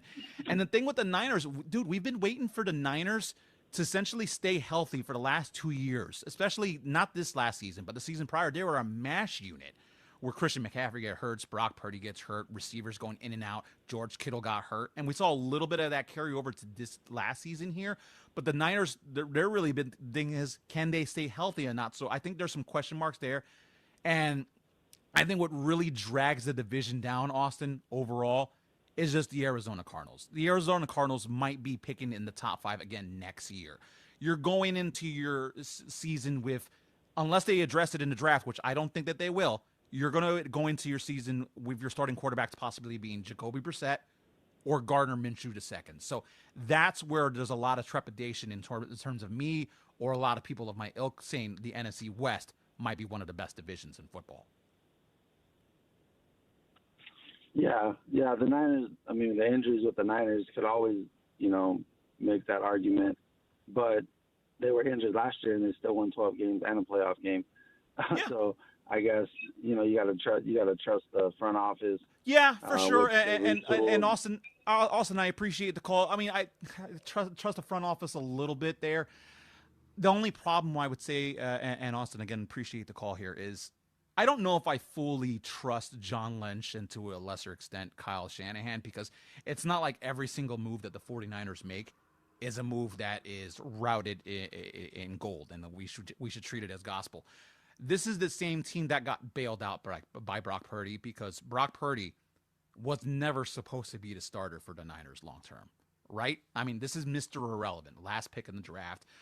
Brock Purdy was just, kind of supposed to be a depth piece, maybe a young guy that they can get into the system and see if they can just save money at the quarterback position and not get a veteran backup, because they traded up and gave a whole load of assets to get up and acquire Trey Lance, and that never worked out. So I want to push back a little bit on trust in the front office, but they have obviously made some, some good moves. Getting Christian McCaffrey from the Panthers obviously pays dividends, as long as McCaffrey stays healthy. And that's been the big bugaboo with him and the 49ers overall.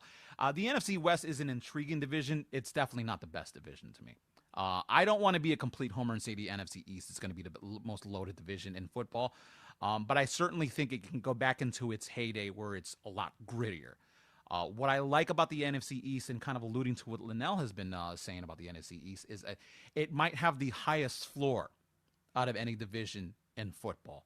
The NFC North could be behind that as well, because if Kyler Murray and the Vikings are able to kind of make it work, and Kevin O'Connell, which I do trust Kevin O'Connell in terms of making it work with quarterbacks. He is a certified quarterback guru.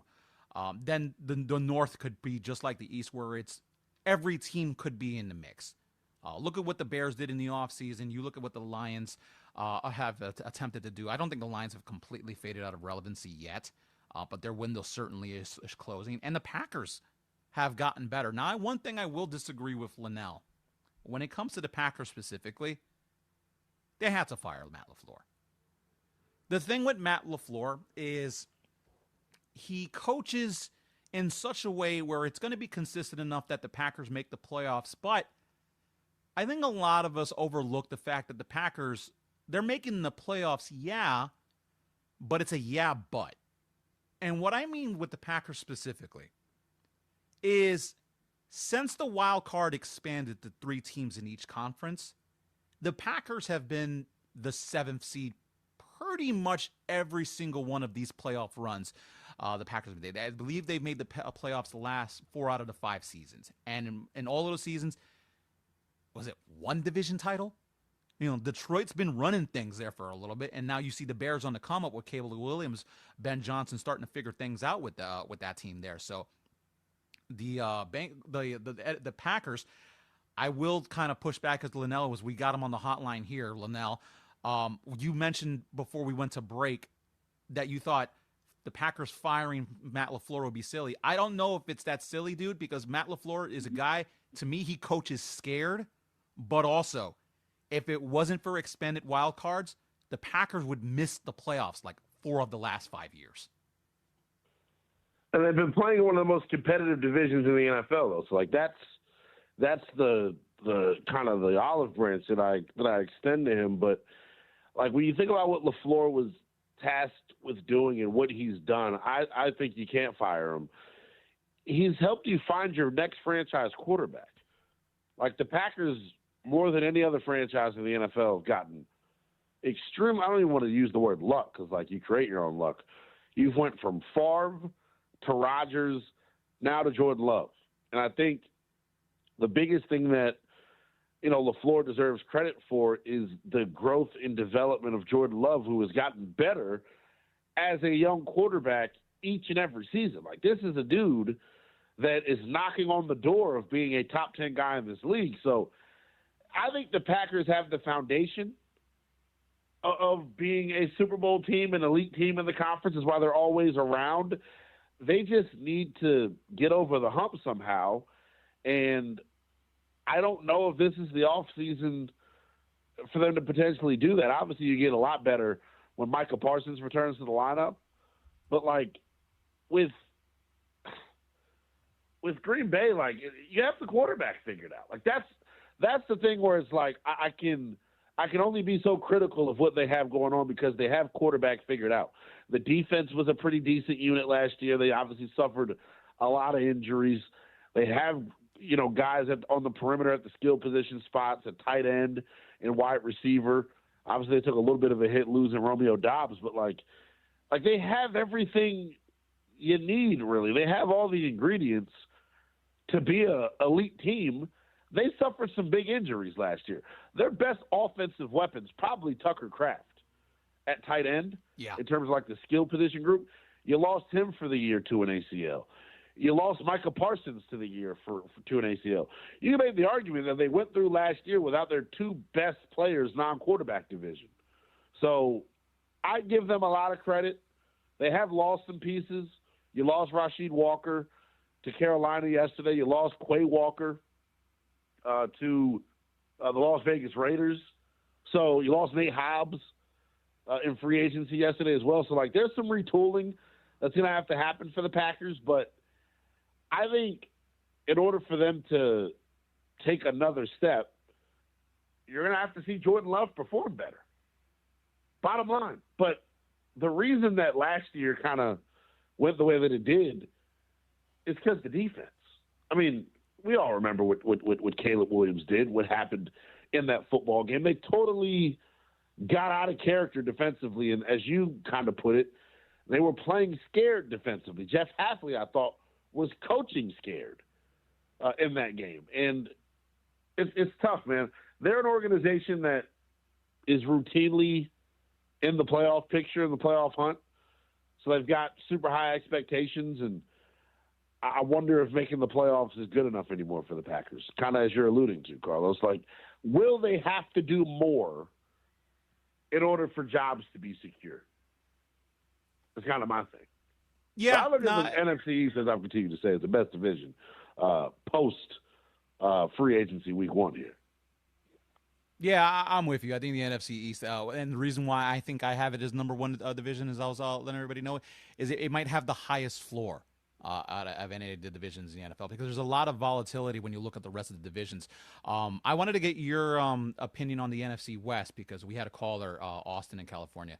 He wondered why the NFC West wasn't getting too much love. Now, my pushback to him was, yeah, the Rams are all in, so we expect the Rams to be a Super Bowl contender. Seattle obviously just won the Super Bowl. They might take a slight step back, but it's not going to be too crazy. My pushback for him was the Cardinals will probably be picking in the top 5 of the draft next year. So that kind of brings everything down. What are your thoughts on the NFC West?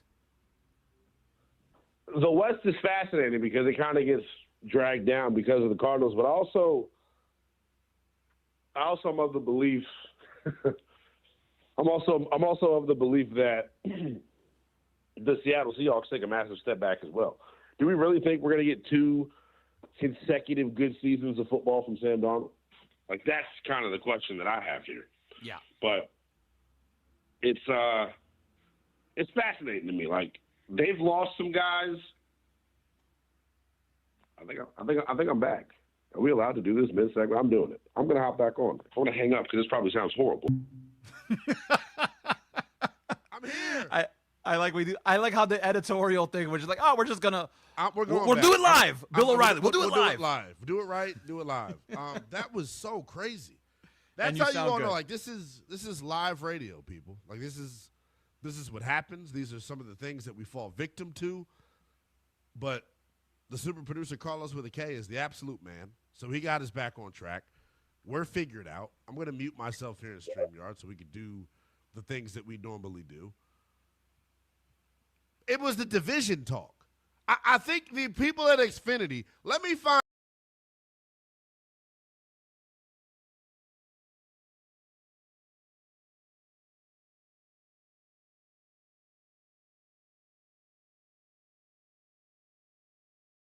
It's probably all the Commander gear I got in the background. It's just bad karma and juju mixing up in the air, man. That was crazy.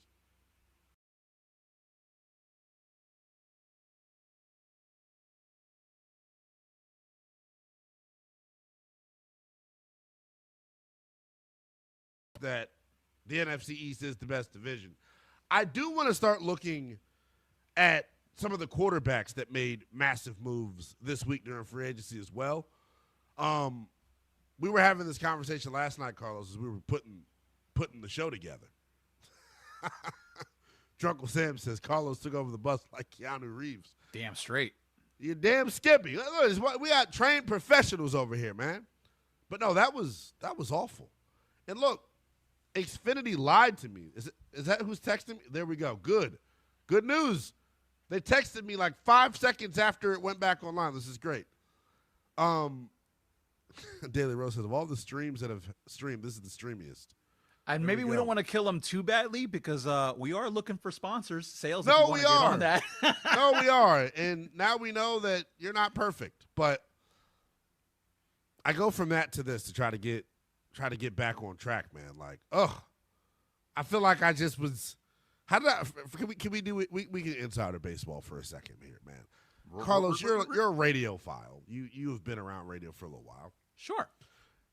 In the chat, like, what did it sound like when I was on the phone? Like, did I sound like I was like on a jail call or something? Like, what's it? It sounded like you were Shine. Yeah, okay. that might be an old hip No, I hop know about head Shine, reference man. for Come some on. people. I know about You Shine. know, recording the Usher verse. Yeah. With the collect phone.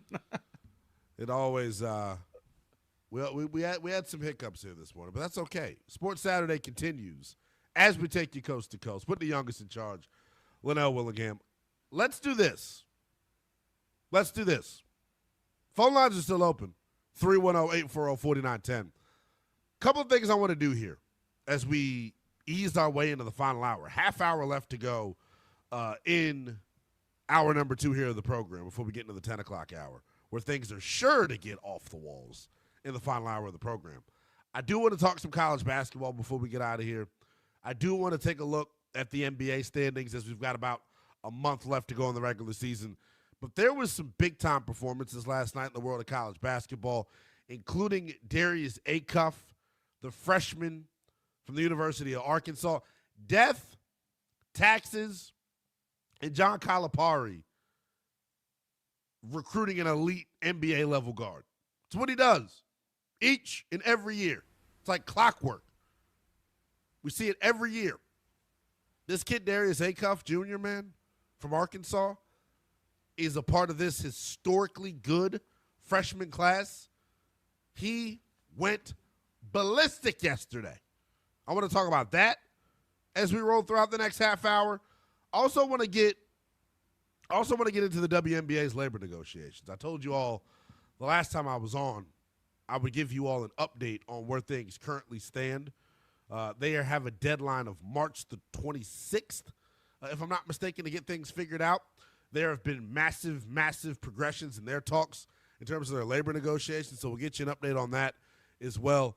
I'm back with you, man. Sports Saturday can continue. Shout out to our guy Carlos, driving the bus like Keanu Reeves, man. Picking us up, being my better half, helping me out here. That was rough, though, man. I genuinely, hey, yo. Well, hey, yo. I was worried for a second, guys. Because we haven't had any full transparency, like what we're doing here on this station and why we're the absolute best national sports talk station in the country. We're doing something that's unprecedented. We're doing something that's never been done before. All of our esteemed hosts, all of our super talented hosts scattered out throughout the country are in different locations. We're all streaming remotely, and we never, fingers crossed, we've never had an issue with your boy. So now that I know I'm not perfect, I guess I'll change my act here. I'll change my tune a little bit. But no, that was crazy. I guess it's the reality of dealing with radio and media in 2026. I was going to talk a bunch of trash about Xfinity when I came back. But then Carlos reminded me that that's probably not the smart thing to do from a business standpoint. Sales. But it's never happened.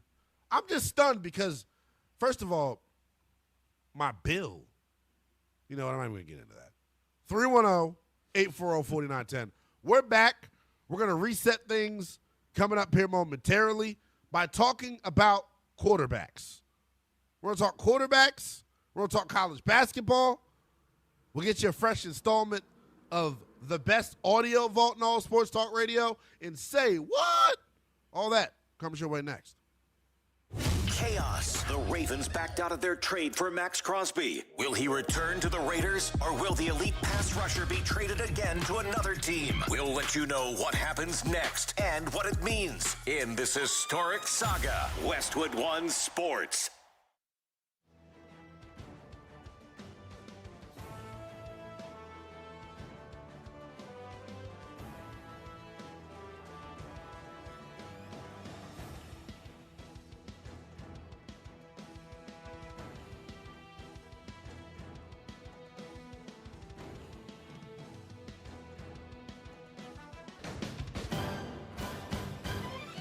At the tone, the broadcast will begin in 4 minutes, 30 seconds.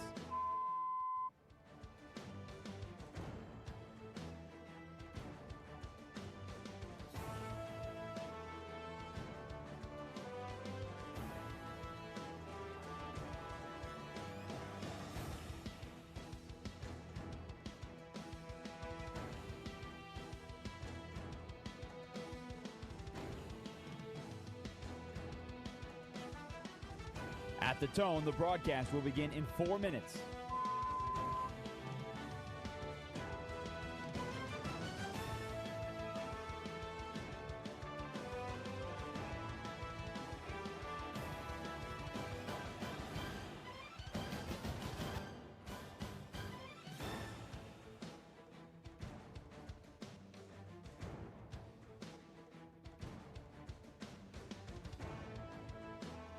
At the tone, the broadcast will be in 3 minutes and 30 seconds.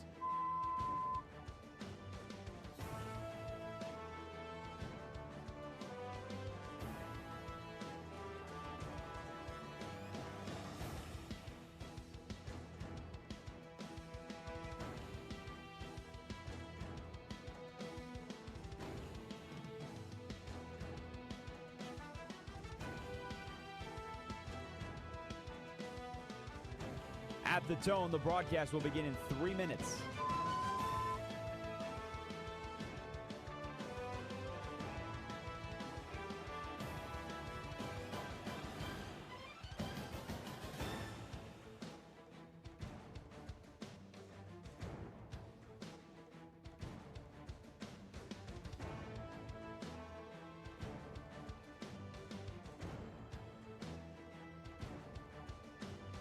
At the tone, the broadcast will begin in 2 minutes, 30 seconds.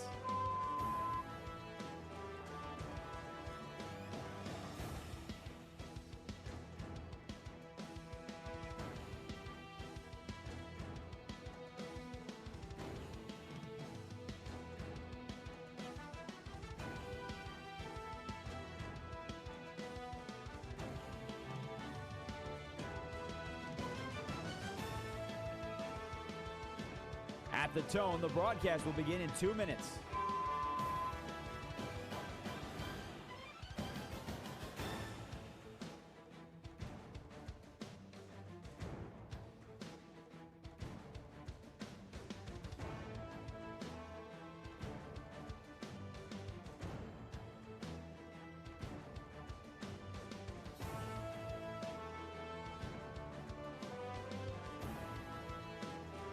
At the tone, the broadcast will begin in 1 minute, 30 seconds.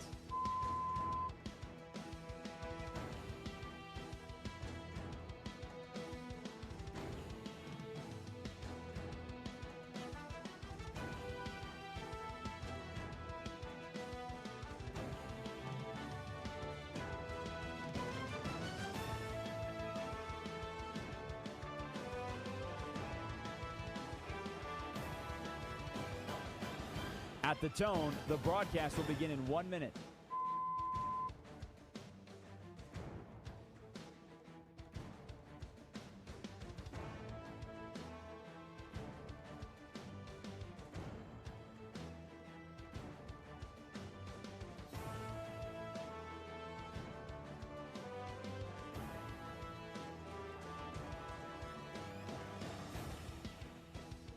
Stations, this is your final time check. At the tone, the broadcast will begin in 30 seconds.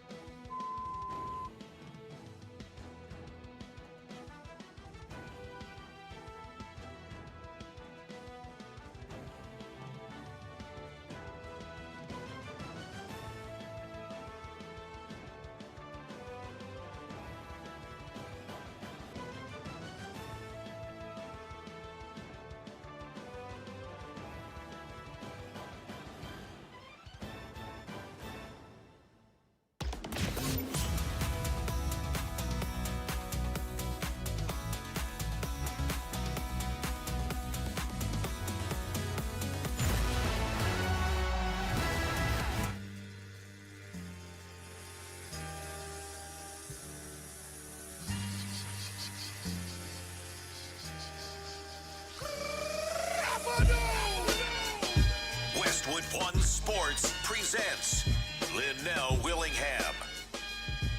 The following contest is scheduled for one fall. Making his way to the ring, weighing in at 285 pounds, the youngest in charge, Lynnell Willingham.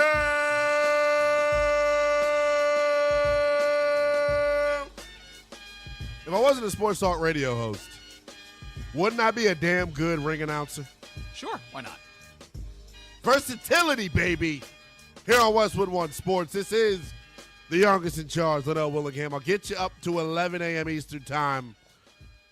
310-840-4910 is how you hit me up on the phones. We appreciate you hitting us up on YouTube, hitting us up however you consume the show on our over 200 affiliates nationwide as we take you coast to coast. WestwoodOneSports.com, SiriusXM Channel 375, the Westwood One Sports app.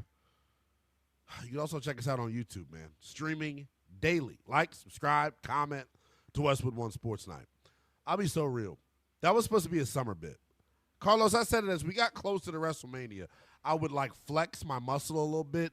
And what I did coming back from break was flex my muscle a little bit. We don't tag Lee into the show enough. And I want a honest, unbiased opinion. Lee, do I have a future as a wrestling ring announcer? From time to time I could be looped into it at a party, but it's not really my thing. I'm talking about me, though. Did you hear me coming back from break? Did I sound like? Oh, you were great. You were fantastic. Yeah, Thank you. Sounding crisp and clear, baby. Well, there we go. We got Eric Wayne says, over under 2.5 big arch burgers for the youngest in charge this week. Oh. Eric, you're not about to make me seem like some greedy animal. 2.5, pal. a fat number. I had 2 last week. I had 2 last week. That damn big arch burger, man, it's so good, bro. Yeah? I don't know if you've had it. No, I saw the advertisement on it because it's a what? It's a British UK burger. Like that's their That's where it originated from. They've had it for years out in the UK. We need to just throw the Big Mac in the trash. That arch burger. Really? Come on, man. 2 quarter-pound burgers. Let me just tell you, 2 quarter-pound burgers. Poppy seed bun, right? Onion crisps, grilled onions, and then they got the big arch sauce. It's a sandwich so good you don't know if it's named after the arch. Excuse me, it's a sandwich so good you don't know if it's named after the sauce of the burger. Wow. There you go. All right, so I guess I'm gonna have to try it later. It's but so good. my wife is getting literally McDonald's breakfast right now, so I'm not having McDonald's twice in one day. Well, especially since I've been on my fitness flow. I'll get it tomorrow. That'd be tough. Well, shout out to the big arch burger, man. Like that thing. I'm getting hungry just talking about it. Well, I'm glad your internet went off because I don't think we would ever be talking to Archburger. Yeah, I know. I'm glad we're back, man. Like everybody that stuck with us through our brief 1-segment technical difficulty that we had. Look, the internet went out. I can't talk anymore. We appreciate you locking in with us, though, man. Like that was obviously not ideal, but because you all are great, we were able to make it work. We're going to talk National Football League in the final hour of Power coming up here momentarily. We'll get you a fresh installment of Say What as well. I actually got to redo that, Carlos. Did you hear me going to break? I kind of cracked. It's not Say What. It's Say What. Yeah, I thought you were finding yourself. I know. You do say the youngest in charge, but I'm like, how young is he again? I know. 310-840-4910. There are 2 dudes right now in college basketball that I think no team wants to run into. 2 dudes. Darius Acuff Jr. from Arkansas and Cam Boozer from the University of Duke. Those 2 dudes right now, I don't think anyone wants to run into them. Darius Acuff Jr., though, to me is the story coming out or going into the NCAA tournament. This season, he averaged 22.7 points per game, 6.5 assists, and shot 44% from the three-point line. No player in NCAA history has hit all 3 of those marks in one season until now. Those numbers according to Underdog Fantasy. He was on one. If you guys got the chance to watch him last night, man. I mean, he was, getting it done. Arkansas knocking off Oklahoma in the SEC tournament quarters. And, man, what you got from Darius Acuff, 10 of 12 from the free throw line, 5 of 9 from 3, 3 steals throughout the course of the game. Arkansas is an interesting team, man. They are, because they play this 7-man rotation. DJ Wagner off the bench gives them scoring pop. Malik Thomas has went Kanye crazy at times throughout the year. Their trio of Acuff, Billy Richmond, and Malik Thomas, I think that's a good enough trio to go on a run throughout the month of March. I do. When those guys are on and shooting it well, and last night Malik couldn't hit the wide side of a barn, 2 for 10 from the field, 2 for 4 from 3. You're not going to have a night where all 3 of them are off. And I think all 3 of them are talented enough. Talking about Billy Richmond, Malik Thomas, and Acuff, I think all 3 of those guys are talented enough where one of them can take over on any single night, and we know Acuff is probably the guy that ultimately will take over. Another dude that I think no one wants to see in the NCAA tournament is A.J. DeBonsa. And DeBonsa, man, deserves a lot of credit. I think he was totally snubbed as the Big 12 Conference Player of the Year. They gave it to Jaden Bradley, who hit a big-time buzzer beater last night over Iowa State in one of the games of the year between Iowa State and Arizona. He was awesome. But DeBonsa on the year, man, led all of college basketball in scoring. What you saw him do in the final month and a half of the season was absolutely ridiculous because you saw it on the defensive end as well. He is probably, I don't even want to say probably, he's the best player in the country. Talking about A.J. DeBonsa.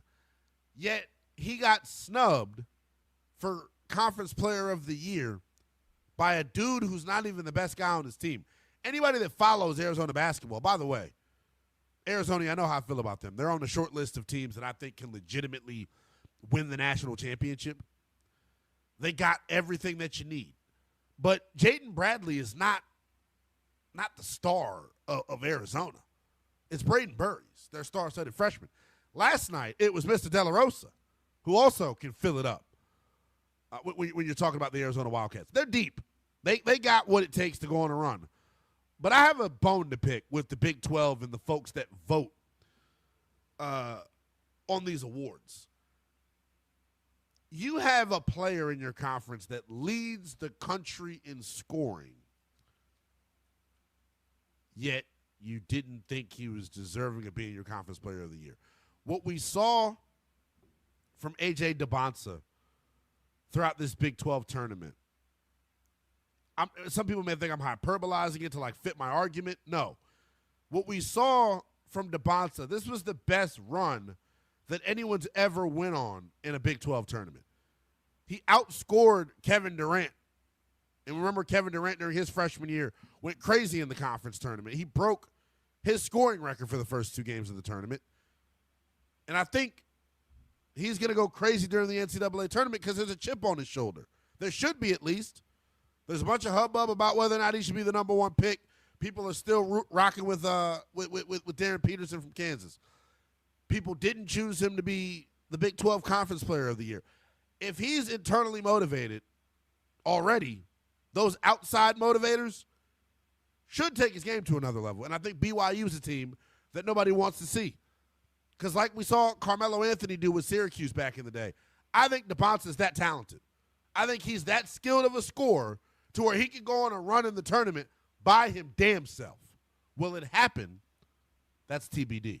I wanted to let you hear from A.J. DeBonsa because I thought his comments post-game the other night were really refreshing in terms of his snub for Big 12 Conference Player of the Year. Here is DeBonsa being snubbed for the Conference Player of the Year. Initial reaction, I was like, oh, damn, I thought I should have won it. I seen I got Freshman of the Year, but when I look back at, like, record and everything, like, he was the head of the snake on the number 1 team in the conference, heart and soul of the team, senior, so well-deserved. I mean, it's not all about scoring. I mean, they were the number 3 team in the country. Like, I mean, it's kind of like the NBA standings. Like, if you can't really be the MVP, it's kind of like what they're awarded. You can't be the MVP if you're on, like, a losing team. We finished 500, so, I mean, I should have got more wins. Yeah. Taking the high road, man. I loved everything about the response. I loved everything about the answer. Like that's what a mature youngster is supposed to do, man. You take the high road. You don't trip over being snubbed. You handle your business on the basketball court.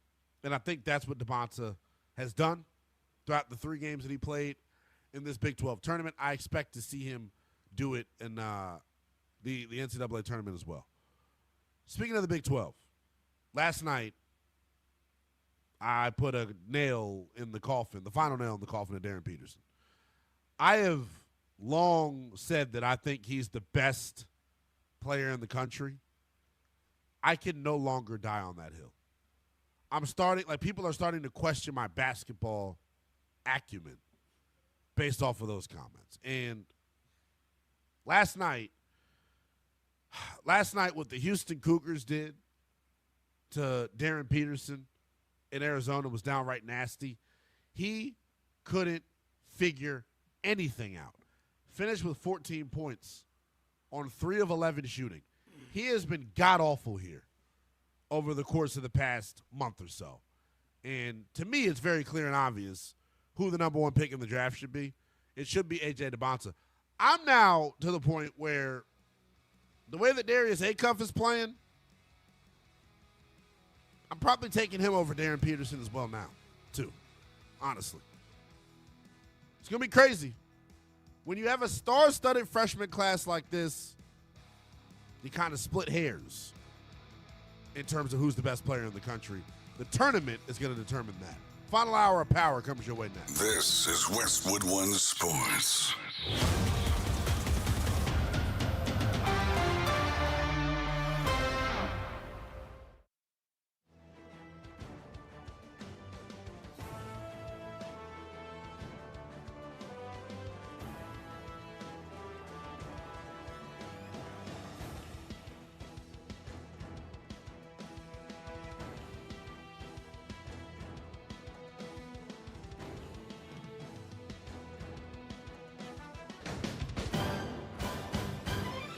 At the tone, the broadcast will begin in 4 minutes, 30 seconds.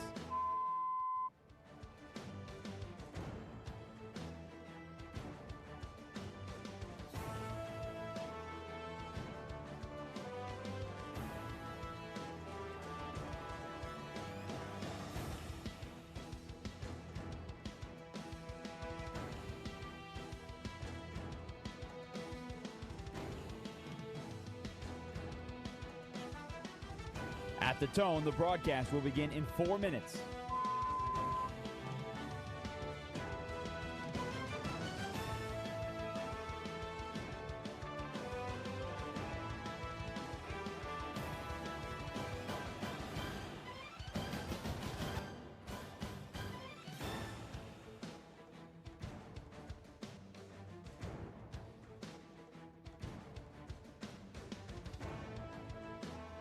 At the tone, the broadcast will begin in 3 minutes and 30 seconds.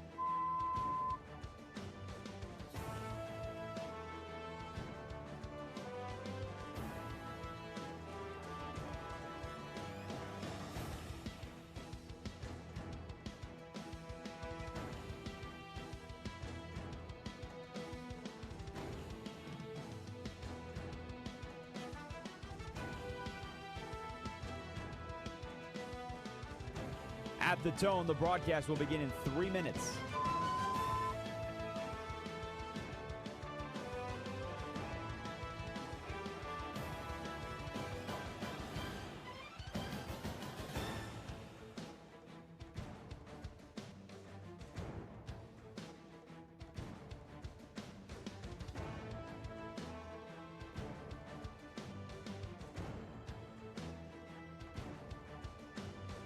At the tone, the broadcast will begin in 2 minutes, 30 seconds.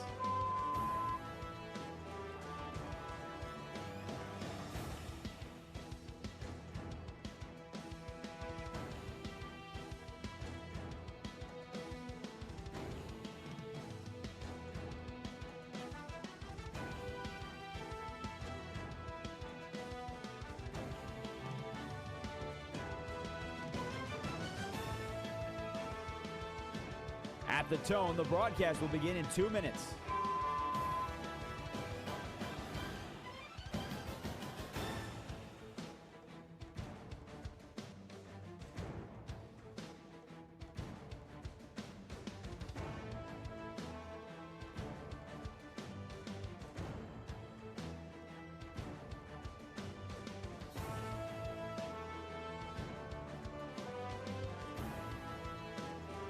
At the tone, the broadcast will begin in 1 minute, 30 seconds.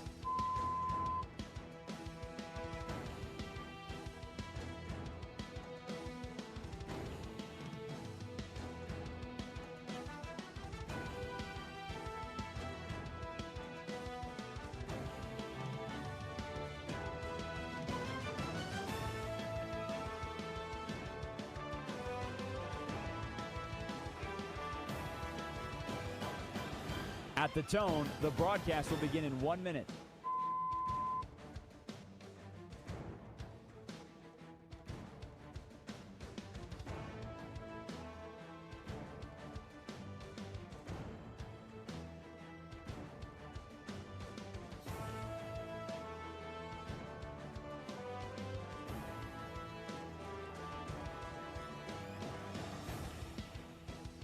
Stations, this is your final time check. At the tone, the broadcast will begin in 30 seconds.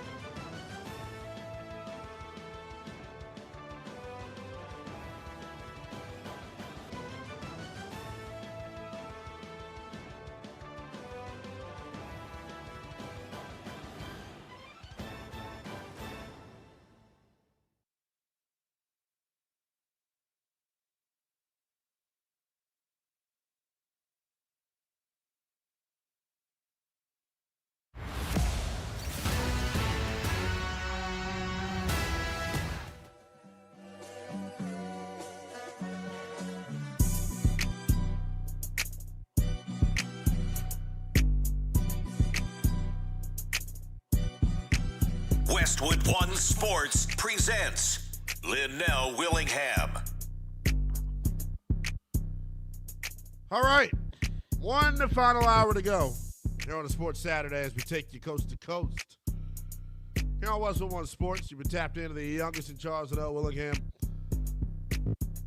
We had some technical difficulties earlier in the show. We moved past that because you all are great. I had something crazy as hell happen to me during the break. And I've been debating for the past several minutes whether or not I was going to share it on the air or not. I don't think I am. I'm okay, though. I'll be so honest. I have been totally flustered and thrown off ever since we got hacked. That's what I'm calling it. I'm calling it us getting hacked in terms of what happened with the connection earlier. Shout out to our guy Carlos picking up the rock the way that he did. Shout out to you all keeping things on task. We're going to talk some more college basketball before we get out of this final hour of the program as well. We'll get you a fresh installment of Say What as well. I can't believe the Big 12 snubbed A.J. DeBonta. And as I was reading this article during the break, because you all know how hard I went in the paint about Darren Peterson, we have more clarity. We have more clarity now on the Darren Peterson situation. I just kind of ragged on him going to break, which is kind of why I feel awkward now talking about him. I told you last night he was 3 for 11 from the field. And when you look at the way that Darren Peterson has performed over the past month or so, he's really struggled. Last night, 3 for 11. Thursday night, he was 5 for 17 against TCU. He was 10 for 15 against Kansas State last weekend, but like it's K-State. Game before that, 3 for 18 against Arizona State. 8 for 21 against Arizona. 5 for 14 against Houston. 3 for 10 against Iowa State. He's not the best player in the country. Like, I think we can safely say that. What I'm now trying to determine, and what I think NBA talent evaluators are going to try to determine, is like, okay, he's not the best player in the draft. Cool. It's not a bad thing when you consider how loaded this class is. But, like, if he's not the best player,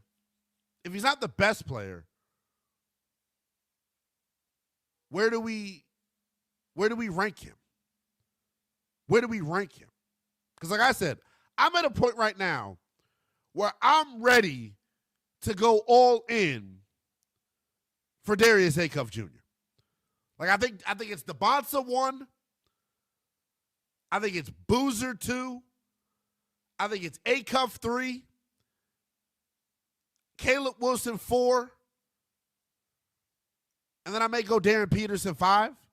I don't know, man. Daily Rose says Acuff Jr. is the best. Look, I think Acuff's got a hell of a case, man. What he has done this year it's jaw-dropping, man.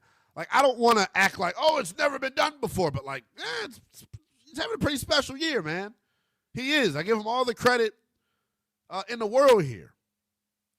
I just wonder, at the next level, does his game translate when it comes to Acuff? And some people are thinking, well, what wouldn't translate, Lynnell? What wouldn't translate? Can he get downhill at the same rate at the next level? Will he be able to have the wiggle to blow by guys and get to the rack and break down defenses? I know he can shoot. He can shoot the damn cover off the basketball. We know that. I worry at the next level, the ability to get downhill. How is he going to be on the defensive end in terms of fighting over ball screens? Other than that, like, I don't have a lot of qualms with him. But when you have a star-studded class like this, you begin splitting hairs and really being nitpicky in terms of what separates dudes. Honestly. Now, when it comes to Darren Peterson, I wanted to give you all an update on this because I feel bad because I just kind of did what I was complaining about you all doing. But see, I didn't attack his character. I just attacked his game. That's where I got frustrated with you all. I just attacked his game. The Darren Peterson experience, man, at Kansas this year has been unlike anything we've ever seen in college basketball. He opened up to the KansasCity.com, and Shreyas Laddha is the reporter for the KC Star. This is a quote from Darren Peterson. They had a boot camp early in the season. No basketballs, just running. During that boot camp, there's a quote from Darren Peterson. I had like a full body cramp, super serious. You could say it was traumatic. I would say it was a traumatic experience. He was hospitalized. He suffered cramps so severe that he was hospitalized and needed IV bags. This is the quote. We had a boot camp where we were just running, no basketball. My body just locked up on me. I had like a full body cramp, super serious. You could say it was traumatic. You all owe Darren Peterson such an apology, dog. Y'all owe him such an apology. And I want it to be as loud as a disrespect, man. Y'all were questioning this kid's competitive spirit. Y'all were questioning whether or not he loved basketball. He may be dealing with an autoimmune disease or disorder. Daily Rose says in the YouTube chat, and you all can check us out on YouTube as well. Just search Westwood One Sports Night. Like, subscribe, and comment. Daily Rose says bad hydration. You don't even know if you could go that far. I can't even go that far. He could just have an autoimmune. Pine Needle says eat bananas. I already look. It's so crazy. Everyone's got something to say about him still. Why can't we just concede the fact that the kid has something more severely wrong with him than we know about, than going out and chastising him? That's kind of what frustrates me. Like, I don't know, man. It's frustrating because his public image has taken a little bit of a hit, but I don't believe his image and the perception amongst talent evaluators is taking a hit. I think they have the information that we were missing. They probably already knew this. That's my assumption on it. They probably already knew all this about him, which is why you continue to hear, oh, he's not going to fall in the draft because of this. We're not worried about this. It's crazy, though. I get it, though, from his perspective, because I kept saying, like, you know, me and Josh had this conversation of like, well, why don't you just have a press conference and tell everybody what it is or what it ain't? Why don't you let people know how you're feeling and what's ailing you? And he didn't want to do that. And he let the speculation run rampant. And now we're finding out over a month and a half later that, yeah, it was a lot worse than we initially assumed. And I feel bad for him, man. I do. Like, the apology's got to be loud, man. For those of you out there, and even some folks on this very network,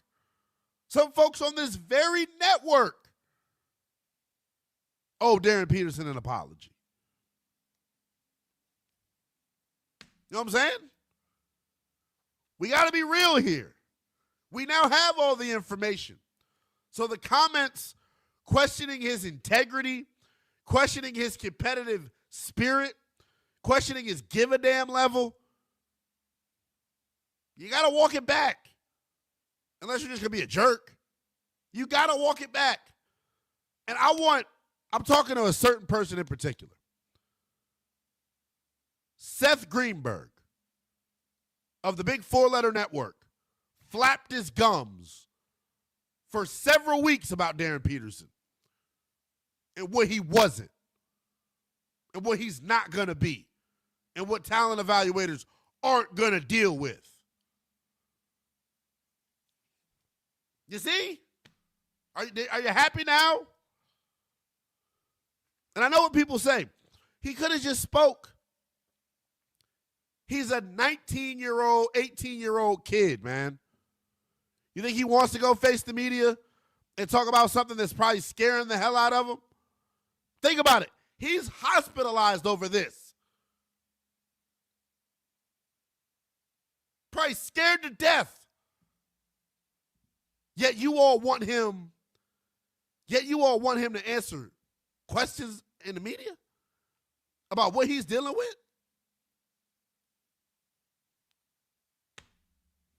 It's not fair, man. It's not. So shout out to Darren Peterson. I think he should probably just shut it down because he's not looking good and he's not playing well. But, like, he's a competitor. He's not going to shut it down. I hope that his draft stock ultimately does not get impacted, and I don't think it will. I hope, though, that it doesn't get impacted by him missing time now that we're getting privy to the information as to why he was missing time. We're going to hear from the king of North Kakalaki, Josh Graham, 4 to 7 later on tonight here on Westwood One Sports. Y'all in the YouTube chat, because I know y'all be here for Josh as well. You all make sure Josh apologizes. I may call. Can we call Josh Graham right now? I'm literally down to squabble right now with my guy Josh Graham. Call him now. I'm stunned. That this is now coming out, man. I am. I'm happy, but I'm stunned that it was as severe as we're hearing it. Talking about being hospitalized, needing several IVs. But remember what I reported. Remember what I reported a couple of weeks ago. His trainer tweeted out, yeah, we do IV bags the night before the game. That's what he's got to do. That's how dehydrated he is. That's the type of situation he's dealing with medically. Yet you all had this expectation that he had to talk. He had to explain to you what was wrong with him. Can I use a very drastic example? What if Darren Peterson had like HIV or AIDS? You think he should have to go tell you and tell the country something that's that deep and personal to him? That's how I compare it. When it's medical, you got to be quiet. When it's medical, you got to live and let live. We didn't do that with Darren Peterson, man. It's not fair. It's not. Because like I continue to reiterate, I go back to the same thing. I've been hooting and hollering about the same thing with DP ever since you all started chastising the boy. I think it's a situation with Peterson. Where, like I said, he's probably got an autoimmune disorder of some sort. Why he has it? Don't know. How is he dealing with it? We know he's dealing with it via IVs. You don't know what lengths he's going to try to play. Because it's not our business. We're media. Sickle cell. He could have sickle cell. I went to school with somebody. One of my best friends has sickle cell. And watching him deal, anybody that knows anybody out there that's impacted by sickle cell, man, like, sickle cell is rough, bro. The pain that my boy was in dealing with sickle cell was brutal.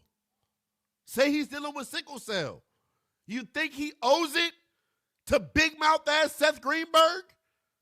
You think he owes an explanation to anybody? He doesn't. I pray that Darren Peterson, one, like real talk, like right hand to the Bible, I pray his health long term is all right. Because like that ain't nothing to play around with. And I get it, because you're in the public eye. People throw stones at you because you're living in a glass house, because you're in the public eye, so to speak. He's still an 18, 19-year-old kid at the end of the day, man. He's somebody's son. You know what I'm saying? So that's why I say tread lightly when you start name calling him and calling him soft and saying he has no competitive drive. I've seen some folks go as far as to say he's a bank robber. We had my esteemed co-host Josh Graham say that Bill Self should regret the decision to even bring the kid on campus. That's how far some people are willing to go with this. It's staggering, some of the commentary we heard around our guy Darren Peterson. It is. Is he owed an apology? We can take some calls on that at 310-840-4910. Should America apologize to Darren Peterson? 310-840-4910. Outside of Darren Peterson, there's much more important things going on with college basketball, including this afternoon. Big Ten tournament semis, Wisconsin and Michigan. Michigan 12.5-point favorites. I don't expect it to be a very competitive game. You get to see Vandy and Florida in the SEC semis. I think the best two teams in the country are right now Florida and Arizona. Like, I would put them a notch over Michigan and Duke. Florida and Arizona, to me, are the best two teams in the country. Florida looking to make it, back-to-back NCAA tournament championships. I think they're as good as anybody in the country. I do. With Alex Condon, with Houck playing the way that he's playing, the Princeton transfer coming over and doing the damn thing for them. They're a legit group, man, and they're well coached. How about Ole Miss last night, people? Did you all get to witness the Rebels yesterday, man? Holy! Knocking off Alabama, 80-79. They don't have a shot in hell today, though. They don't have a shot in hell today, though. You'll get to see Ole Miss and Arkansas. That comes up at 3:30 in the SEC semis. That to me is what are we being hacked again? Oh, is it Josh? Is Josh here? Hello. Oh, Joshua Graham. My friend. Good morning. My better half. How are you, my friend? Getting ready to make my way to Charlotte, North Carolina. ACC Tournament Championship tonight. We'll be doing our show 4 to 7 p.m. from there. And I just figured I'd give you a call. I wanted to give you an opportunity here, pal. Mm-hmm. I wanted to give you and the rest of the DP haters across the country an opportunity to apologize for you all questioning his competitive spirit, his give-a-damn level, and his desire to play college basketball. We had some more news come out about DP this morning and last night. I don't know if you're privy. Mm-hmm. He was hospitalized, Josh. The cramps were so bad. We don't know what the kid's dealing with. It could be an autoimmune, as I mentioned. He could just not be drinking enough water. But now that you know the severity of what he was dealing with, does it make you look at the situation any differently, that he tried to gut it out? There are a lot of details that are very important. That is obviously a key one. Again, there are a lot of things that are key. How does that explain the flu against Arizona? That was the one that I turned on it. And I, frankly, mm-hmm. it's comparing supermodels, man. That's what it is. It's on the top of the draft, right? Yeah, at the top of the draft, man. I don't see a lot of difference between A.J. DeBonsa, Darren Peterson, Cam Boozer, Caleb Wilson. I don't see a ton of difference there. Are we throwing Darius Acuff in that mix now? Because I did something that you'd probably be proud of. After what, even though the cramps are a thing, and I know that he's dealing with some sort of ailment, I don't think he's a better basketball player than Darius Acuff at this point. I just keep watching this kid. The problem I have with Darius Acuff, and this is just something I have to deal with, is I could see the SGA influence on his game, and I don't like that. You talking about? You think he's a foul merchant? I don't like a free throw merchant. There's some of that there. Yeah. There's some of that there. I took some heat because I have I made my Sporting News All America ballot public, and Darius Acuff was on my third team And, I think we have I'm going to throw the graphic up for the folks in the stream. I think we have the graphic here in house. A lot of it has to do with I put a lot of stock in team performance when it comes to how guys do. I do, and there's so many great performances to recognize. And this year was a really tough vote when it comes to injuries. What to do with JT Toppin? What to do with Caleb Wilson? Yeah. What to do with Darren Peterson? That makes things very difficult. So, am I ready to say I apologize? Probably not. What? Because we still. I'll explain. That's just one. That's one piece to the puzzle. And again, a lot of this is his own doing, and not talking to the media the entire year is a choice. But what if he's dealing with something that's like embarrassing? Like I used the. I know, but that's you heard the example that I used. But like that's part of it. But like it's embarrassing on his behalf. I get it. He's a kid. What? He probably feels like sometimes you got to talk about embarrassing things. That happens. Not as a 19-year-old kid in front of the entire country for people to throw stones at you. Cooper Flagg is a month younger than him. A month. Cooper didn't deal with anything of this magnitude, though. I know. I'm saying if Cooper Flagg dealt with the same thing, we would expect him to speak. I'm not. He's an adult. He can speak for himself. He chose to go to Kansas, Lynnell. He chose to make $3 million and represent one of the best college basketball programs. You got to be able to speak. Josh, the drastic example that I use, and I'm obviously not making light on anybody that deals with anything like this. If he had HIV or AIDS, Josh. Yeah. Would you expect him to want to get in front of the podium and tell the whole country? No, but I imagine we would know what the hell he was dealing with then. Well, yes, but like I'm comping it. I'm comping it to that. I'm comping it. Make HIV and AIDS the example. I think we would know. I know.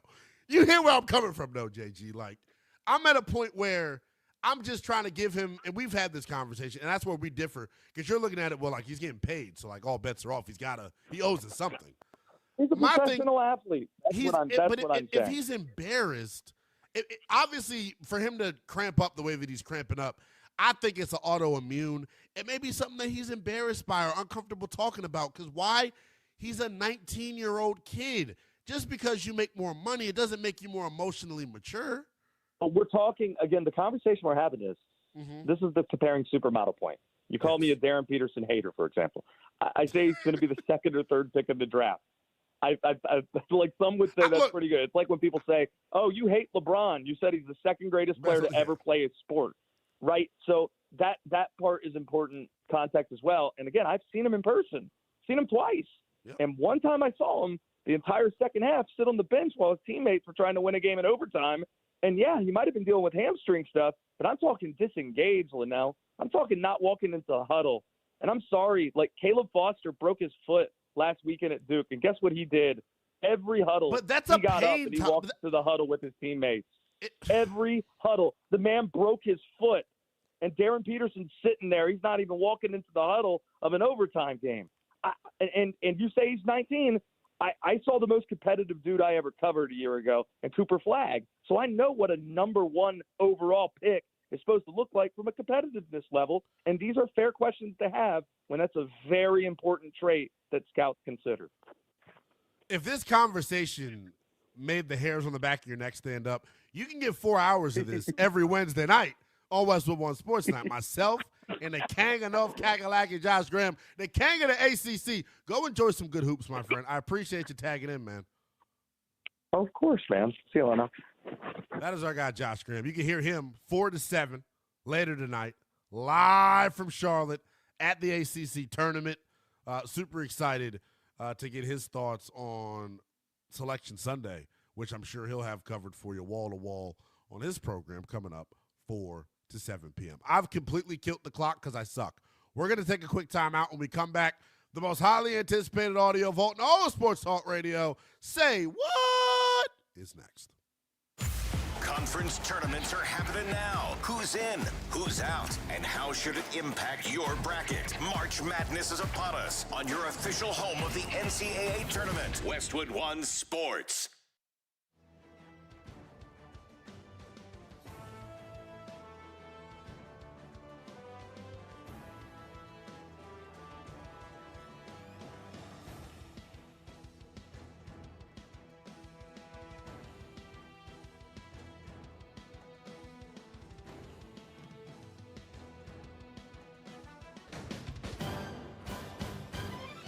At the tone, the broadcast will begin in 4 minutes, 30 seconds.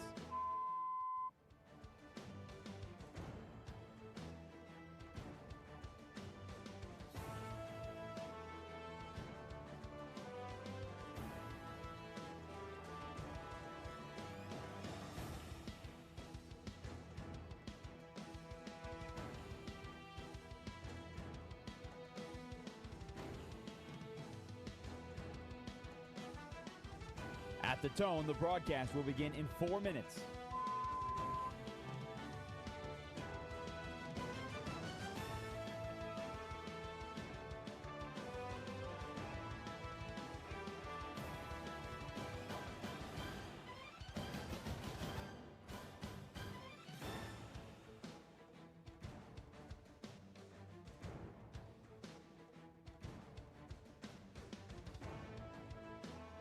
At the tone, the broadcast will be in 3 minutes and 30 seconds.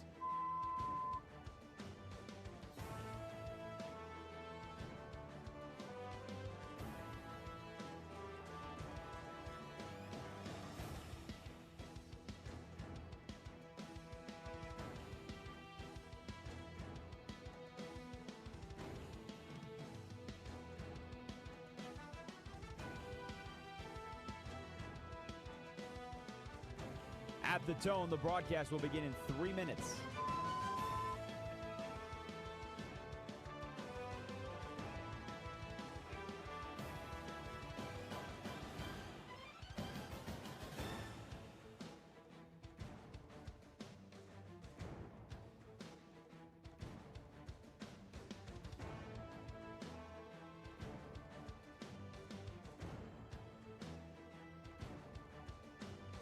At the tone, the broadcast will begin in 2 minutes, 30 seconds.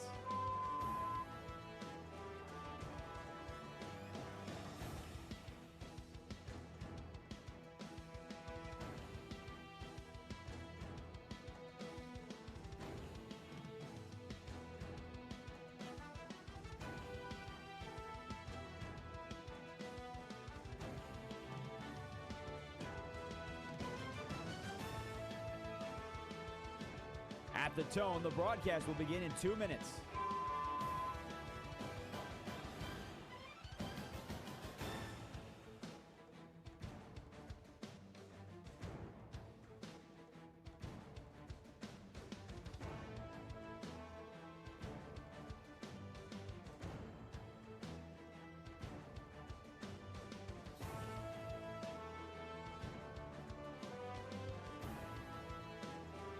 At the tone, the broadcast will begin in 1 minute, 30 seconds.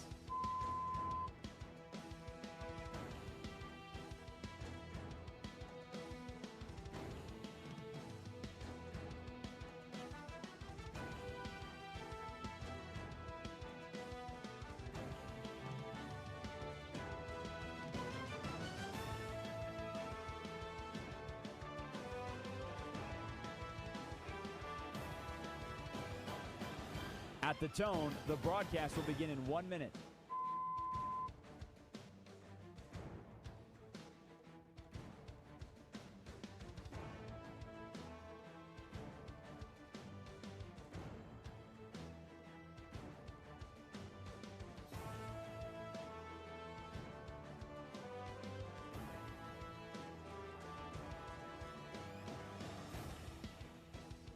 Stations, this is your final time check. At the tone, the broadcast will begin in 30 seconds.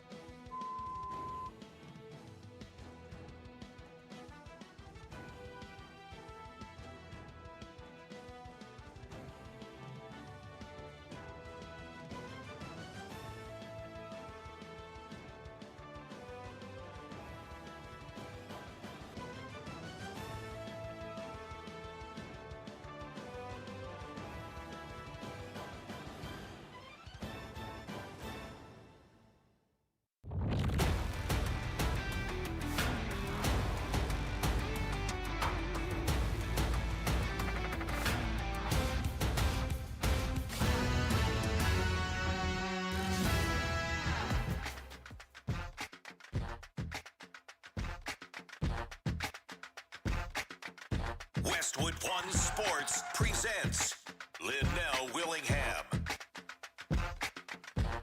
Party continues here on Westwood One Sports as we take you coast to coast here on a Sports Saturday with the youngest in charge, Lynnell Willingham. Appreciate you locking in however you're doing so. You can hear us coast to coast nationwide on our 200-plus affiliates out there on the radio. Sirius XM, Channel 375, WestwoodOneSports.com, and the always free Westwood One Sports app. You can check us out streaming live, baby, on YouTube and X daily. On X, you know what the handle is, at NELL_BTP. On YouTube, just search Westwood One Sports Night. 310-840-4910 is how you hit me up on the cell phone. Well, I guess you can call from your house phone. I guess this is a question I could ask everyone out there now. So I'm 28, right? You are? No. You know, I had somebody tell me I looked like I was 17 yesterday. So. Man, they were being kind. Isn't that crazy? So I look younger than that? No, I was trying to do a backhanded compliment. I was you look a little older than that, brother. It's a damn Giants fan in you. That's right. But where was I going with that, Carlos? Oh, house phone. Thank you, Daily Row. Yeah, so how many of y'all got a house phone out there, man? I'm 28, so all I got is my cell phone. How many of y'all got a house phone out there? You got a house phone, Carlos?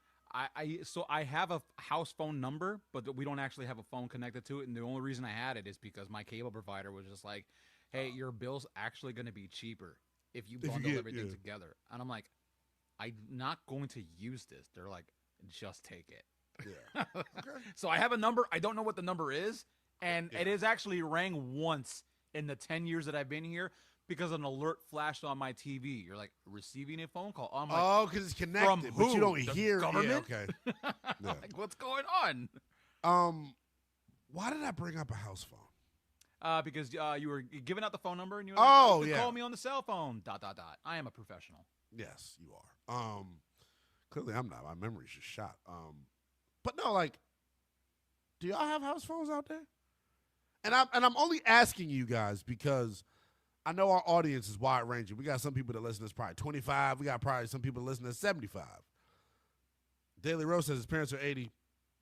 House phone and an answering machine. Yeah, sounds on brand. With a tiny cassette. I'm 28. I used to miss the answering machines with the cassette, and you would have you would put your favorite song or "We're not home, leave it." The stupid ass thing that people be leaving on their messages. What was the doll that we were talking about? Was that I don't even know if you were. I think that was last weekend when I was with Will. There was this doll we were talking about. Definitely not a conversation. Some old people toy. Anywho, wish I could help. I am 28, but I know about I know I had a Walkman when I was younger. When I was like 8, I had I've seen a pager before. What other artifacts have I seen of old people? I like how you call it artifacts. You know what I'm saying? Look, take a look at this ancient Egyptian device that people used to have. I had a VCR. This is called a Nextel pager. Yeah, I had a VCR. I used to have the TV that had the VCR built into the joint, the little square box. I still rock that. Used to come. Wow. I love my VHS collection. What good VHSs do you have? Oh, all the classic 80s and 90s things. Anything that's a good blockbuster. Some deep cuts in there. I feel that. Do you play your Atari on the way home too? Yeah. I got it in a box. I have amazing. A Nintendo, a legitimate Super Nintendo, like sitting in my closet right there. So on the TikTok shop, there's this. I don't know if y'all have seen it. There's this like little controller that you can buy, and you hook it up to your TV, and apparently it's got like Madden 05 and like all the old school games on it. I am thinking about making a purchase. Well, that would have to be like a month from now because I was full transparency. I know no one cares. I'm in the process of renewing my tags. It cost me almost my entire paycheck. Good Lord. But that's because I'm irresponsible. Well, my buddy dog, William K. Too, so I'm with you. Yeah. People out there, when you're scheduled to get an admissions test, just go get it. But here's the problem. I didn't check the mail. That's I'm growing up in real time. I know people are probably thinking, damn it, boy, you're 28. What do you mean you're growing up? You're old as hell. No. Chill on me. You ain't grown until you hit 30. Man. And even then it's debatable.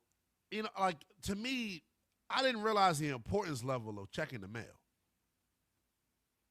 So I didn't realize, and I've moved a couple times. So they were sending the mail to an old address. That's what I told them. But in reality, I just wasn't checking the mail. My admissions test is supposed to cost $40. Ended up paying $345 to get an admissions test and didn't even pass it. God. And didn't even pass it. Why so much?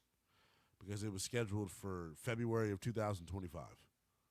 And I just got it yesterday. Oh, so you were like paying like a bunch $30 of fines and a month. violations. $30 a month. Oh, ouch. So, sad. Oh, well, listen, that I've been there. I had that I had to deal with. I had to deal with the fines of my registration expiring. That's the other thing. And my man Tony Murray checking in via X. Tony, you know what's going on out in Maryland, man, and how crazy they're going about these tags. That's why all the people that live in Maryland are going to Virginia and D.C. to get tags. They charged me an arm and a leg. It's crazy. So it's government robbery, but it's also me being ridiculously irresponsible. If I'm being Both things can be true. Like if I'm taking accountability, see, I am growing up. See the accountability I'm taking here? That's what we should do. I need to take more accountability with the clock on this show, or else it won't last much longer. 310-840-4910 is the number. Let's do this. We're going to get things back on track. We're going to give you a double whammy to finish out the show. We'll give you a cup of Joe to go, that shot in the arm to get you ready for the weekend, and we'll bring you, as promised, the most highly anticipated audio vault in all of sports talk radio. Say what? Next. This exact time last year, the Seahawks signed their eventual Super Bowl winning QB, Sam Darnold. Which free agent signing could make the same impact? We'll tell you about the NFL moves you need to know. Westwood One Sports.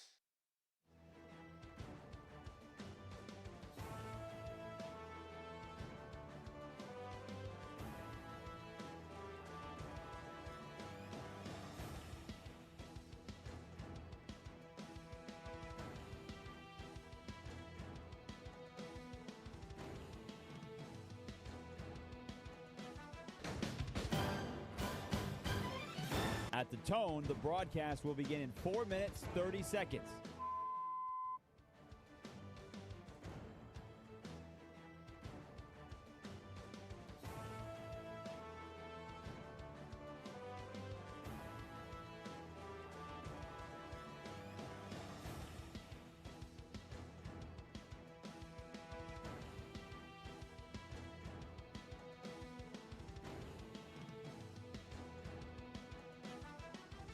At the tone, the broadcast will begin in 4 minutes.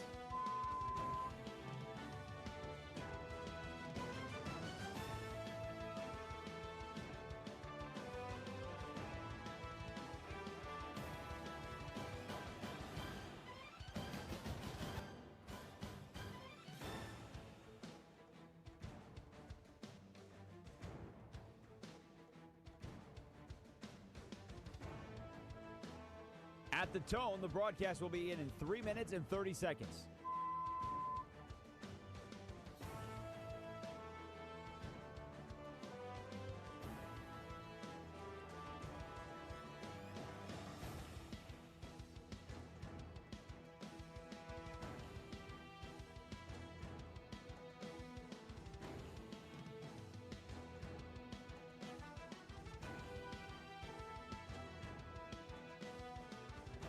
At the tone, the broadcast will begin in 3 minutes.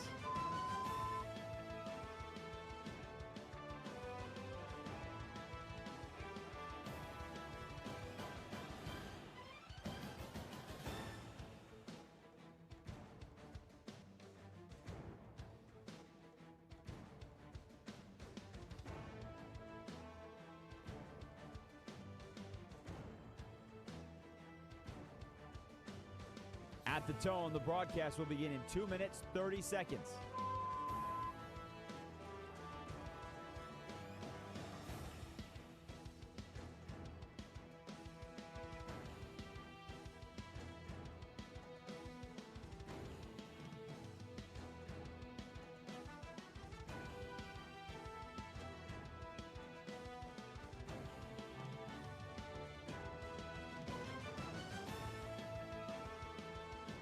At the tone, the broadcast will begin in 2 minutes.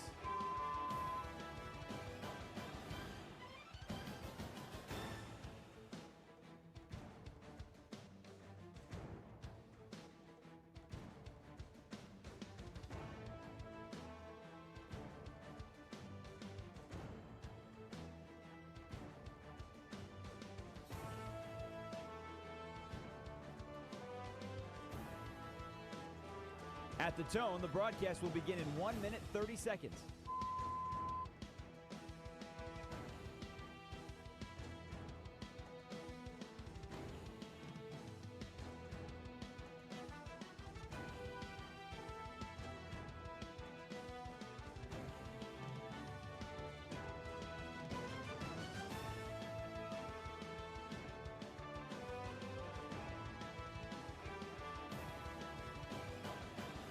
At the tone, the broadcast will begin in 1 minute.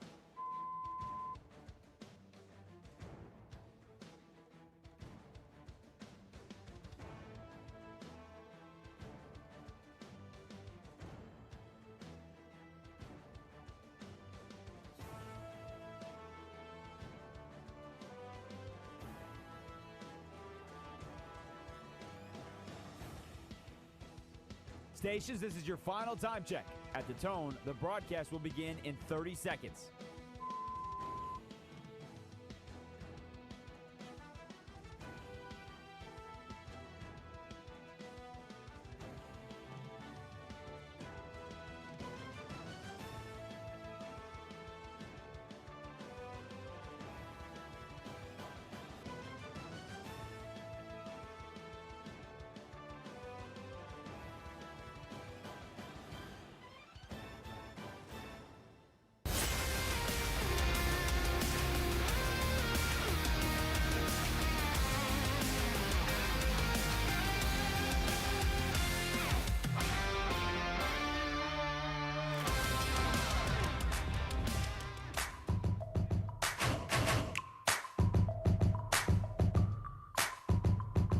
Westwood One Sports presents Lynnell Willingham. One final segment here on Westwood One Sports. It is a sports Saturday with the youngest in charge, Lynnell Willingham. Talked about a lot at this point. Appreciate you all chiming in on the phones with it. You have. Appreciate you getting active on the YouTube and X, where you can check out the live stream of the program daily. Just search Westwood One Sports on YouTube. Like, subscribe, comment. You know the deal. Let's get to it, man. Tomorrow's Selection Sunday in college basketball, so we did talk some college basketball earlier in the show.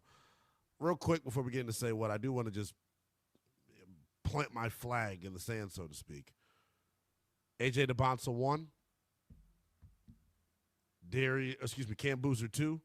Darius Acuff Jr. 3. Caleb Wilson 4. Darren Peterson 5. Now, let's get into it. The most highly anticipated audio vault in all of sports talk radio. It is time for Say What?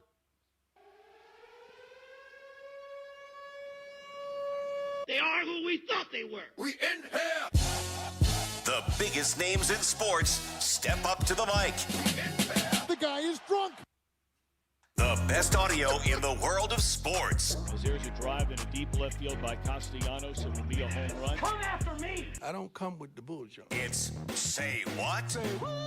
With Lynnell Willingham and Carlos with a K.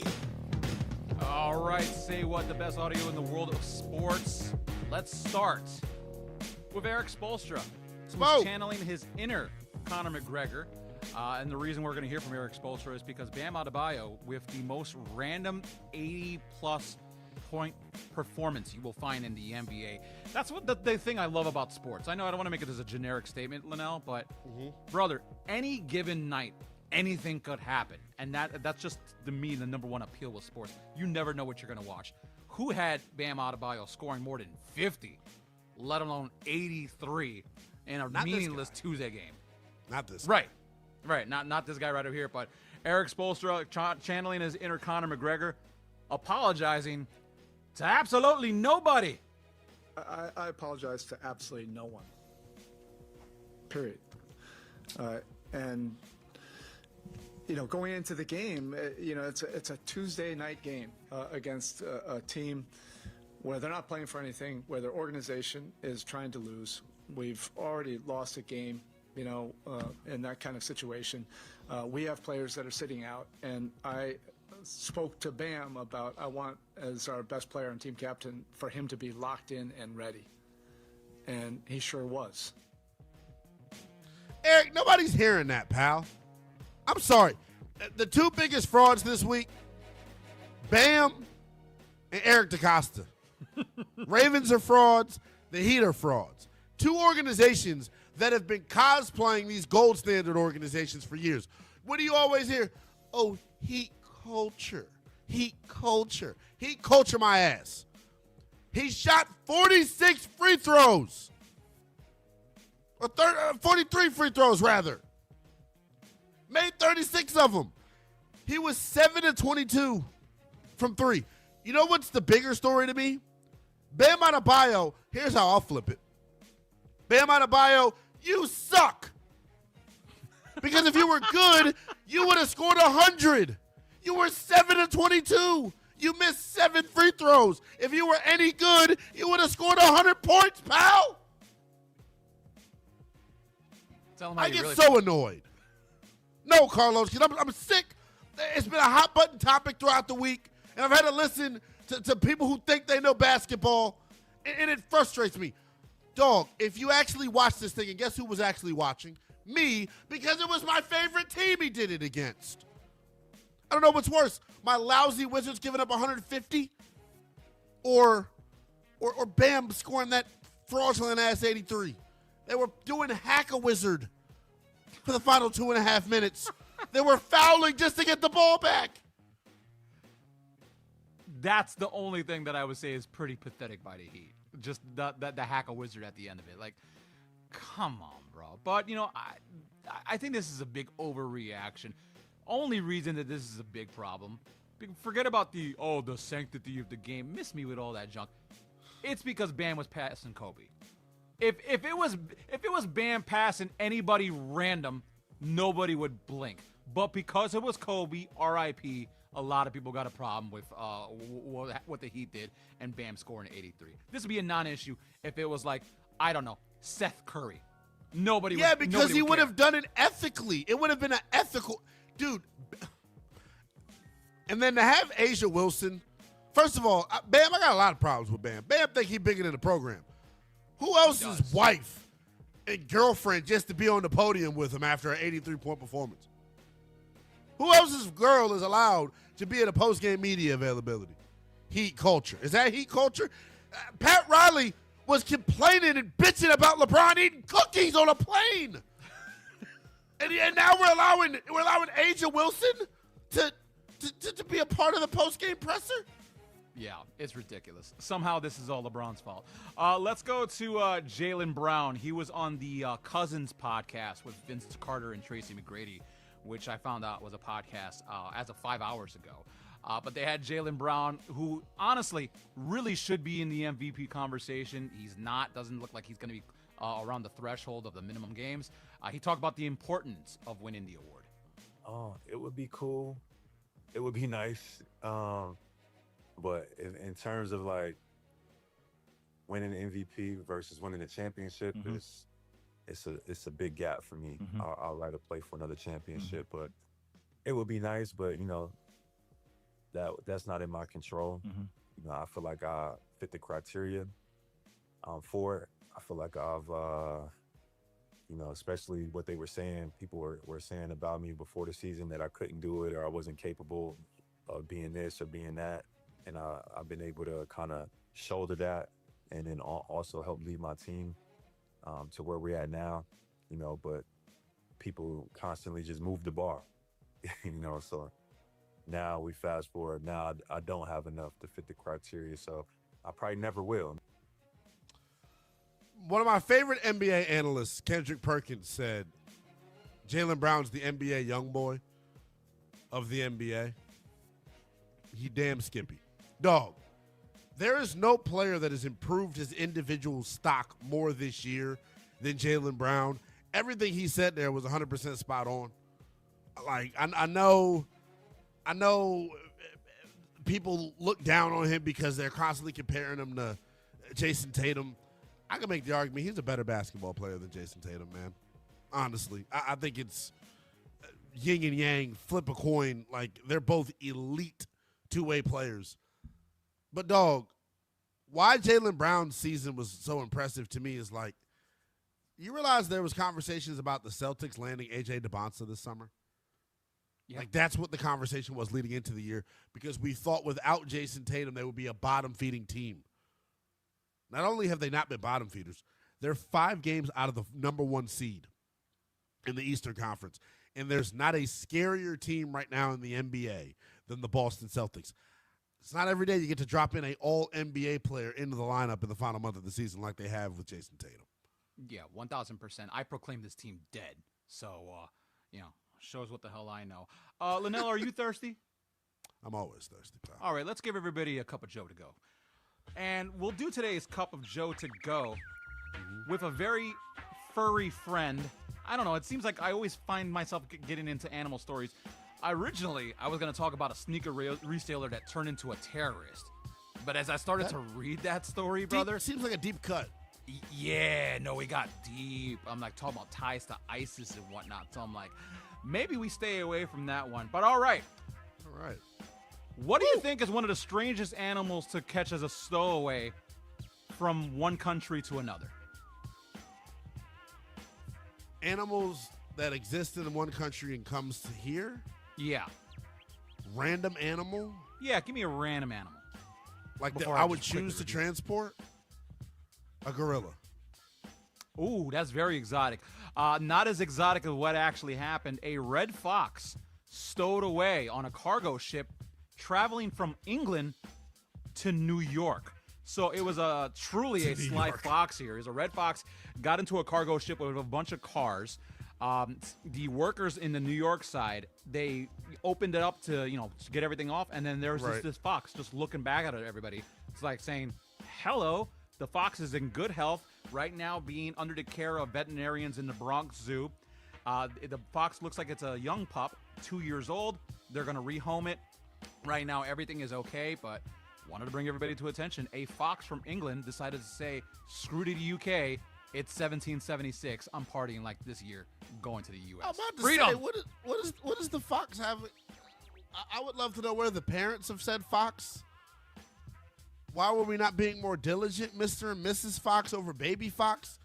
And then shout out to the brains of the fox. Like, we love London. We're nationwide. We're here on Westwood One Sports. We take you coast to coast. New York, greater than London.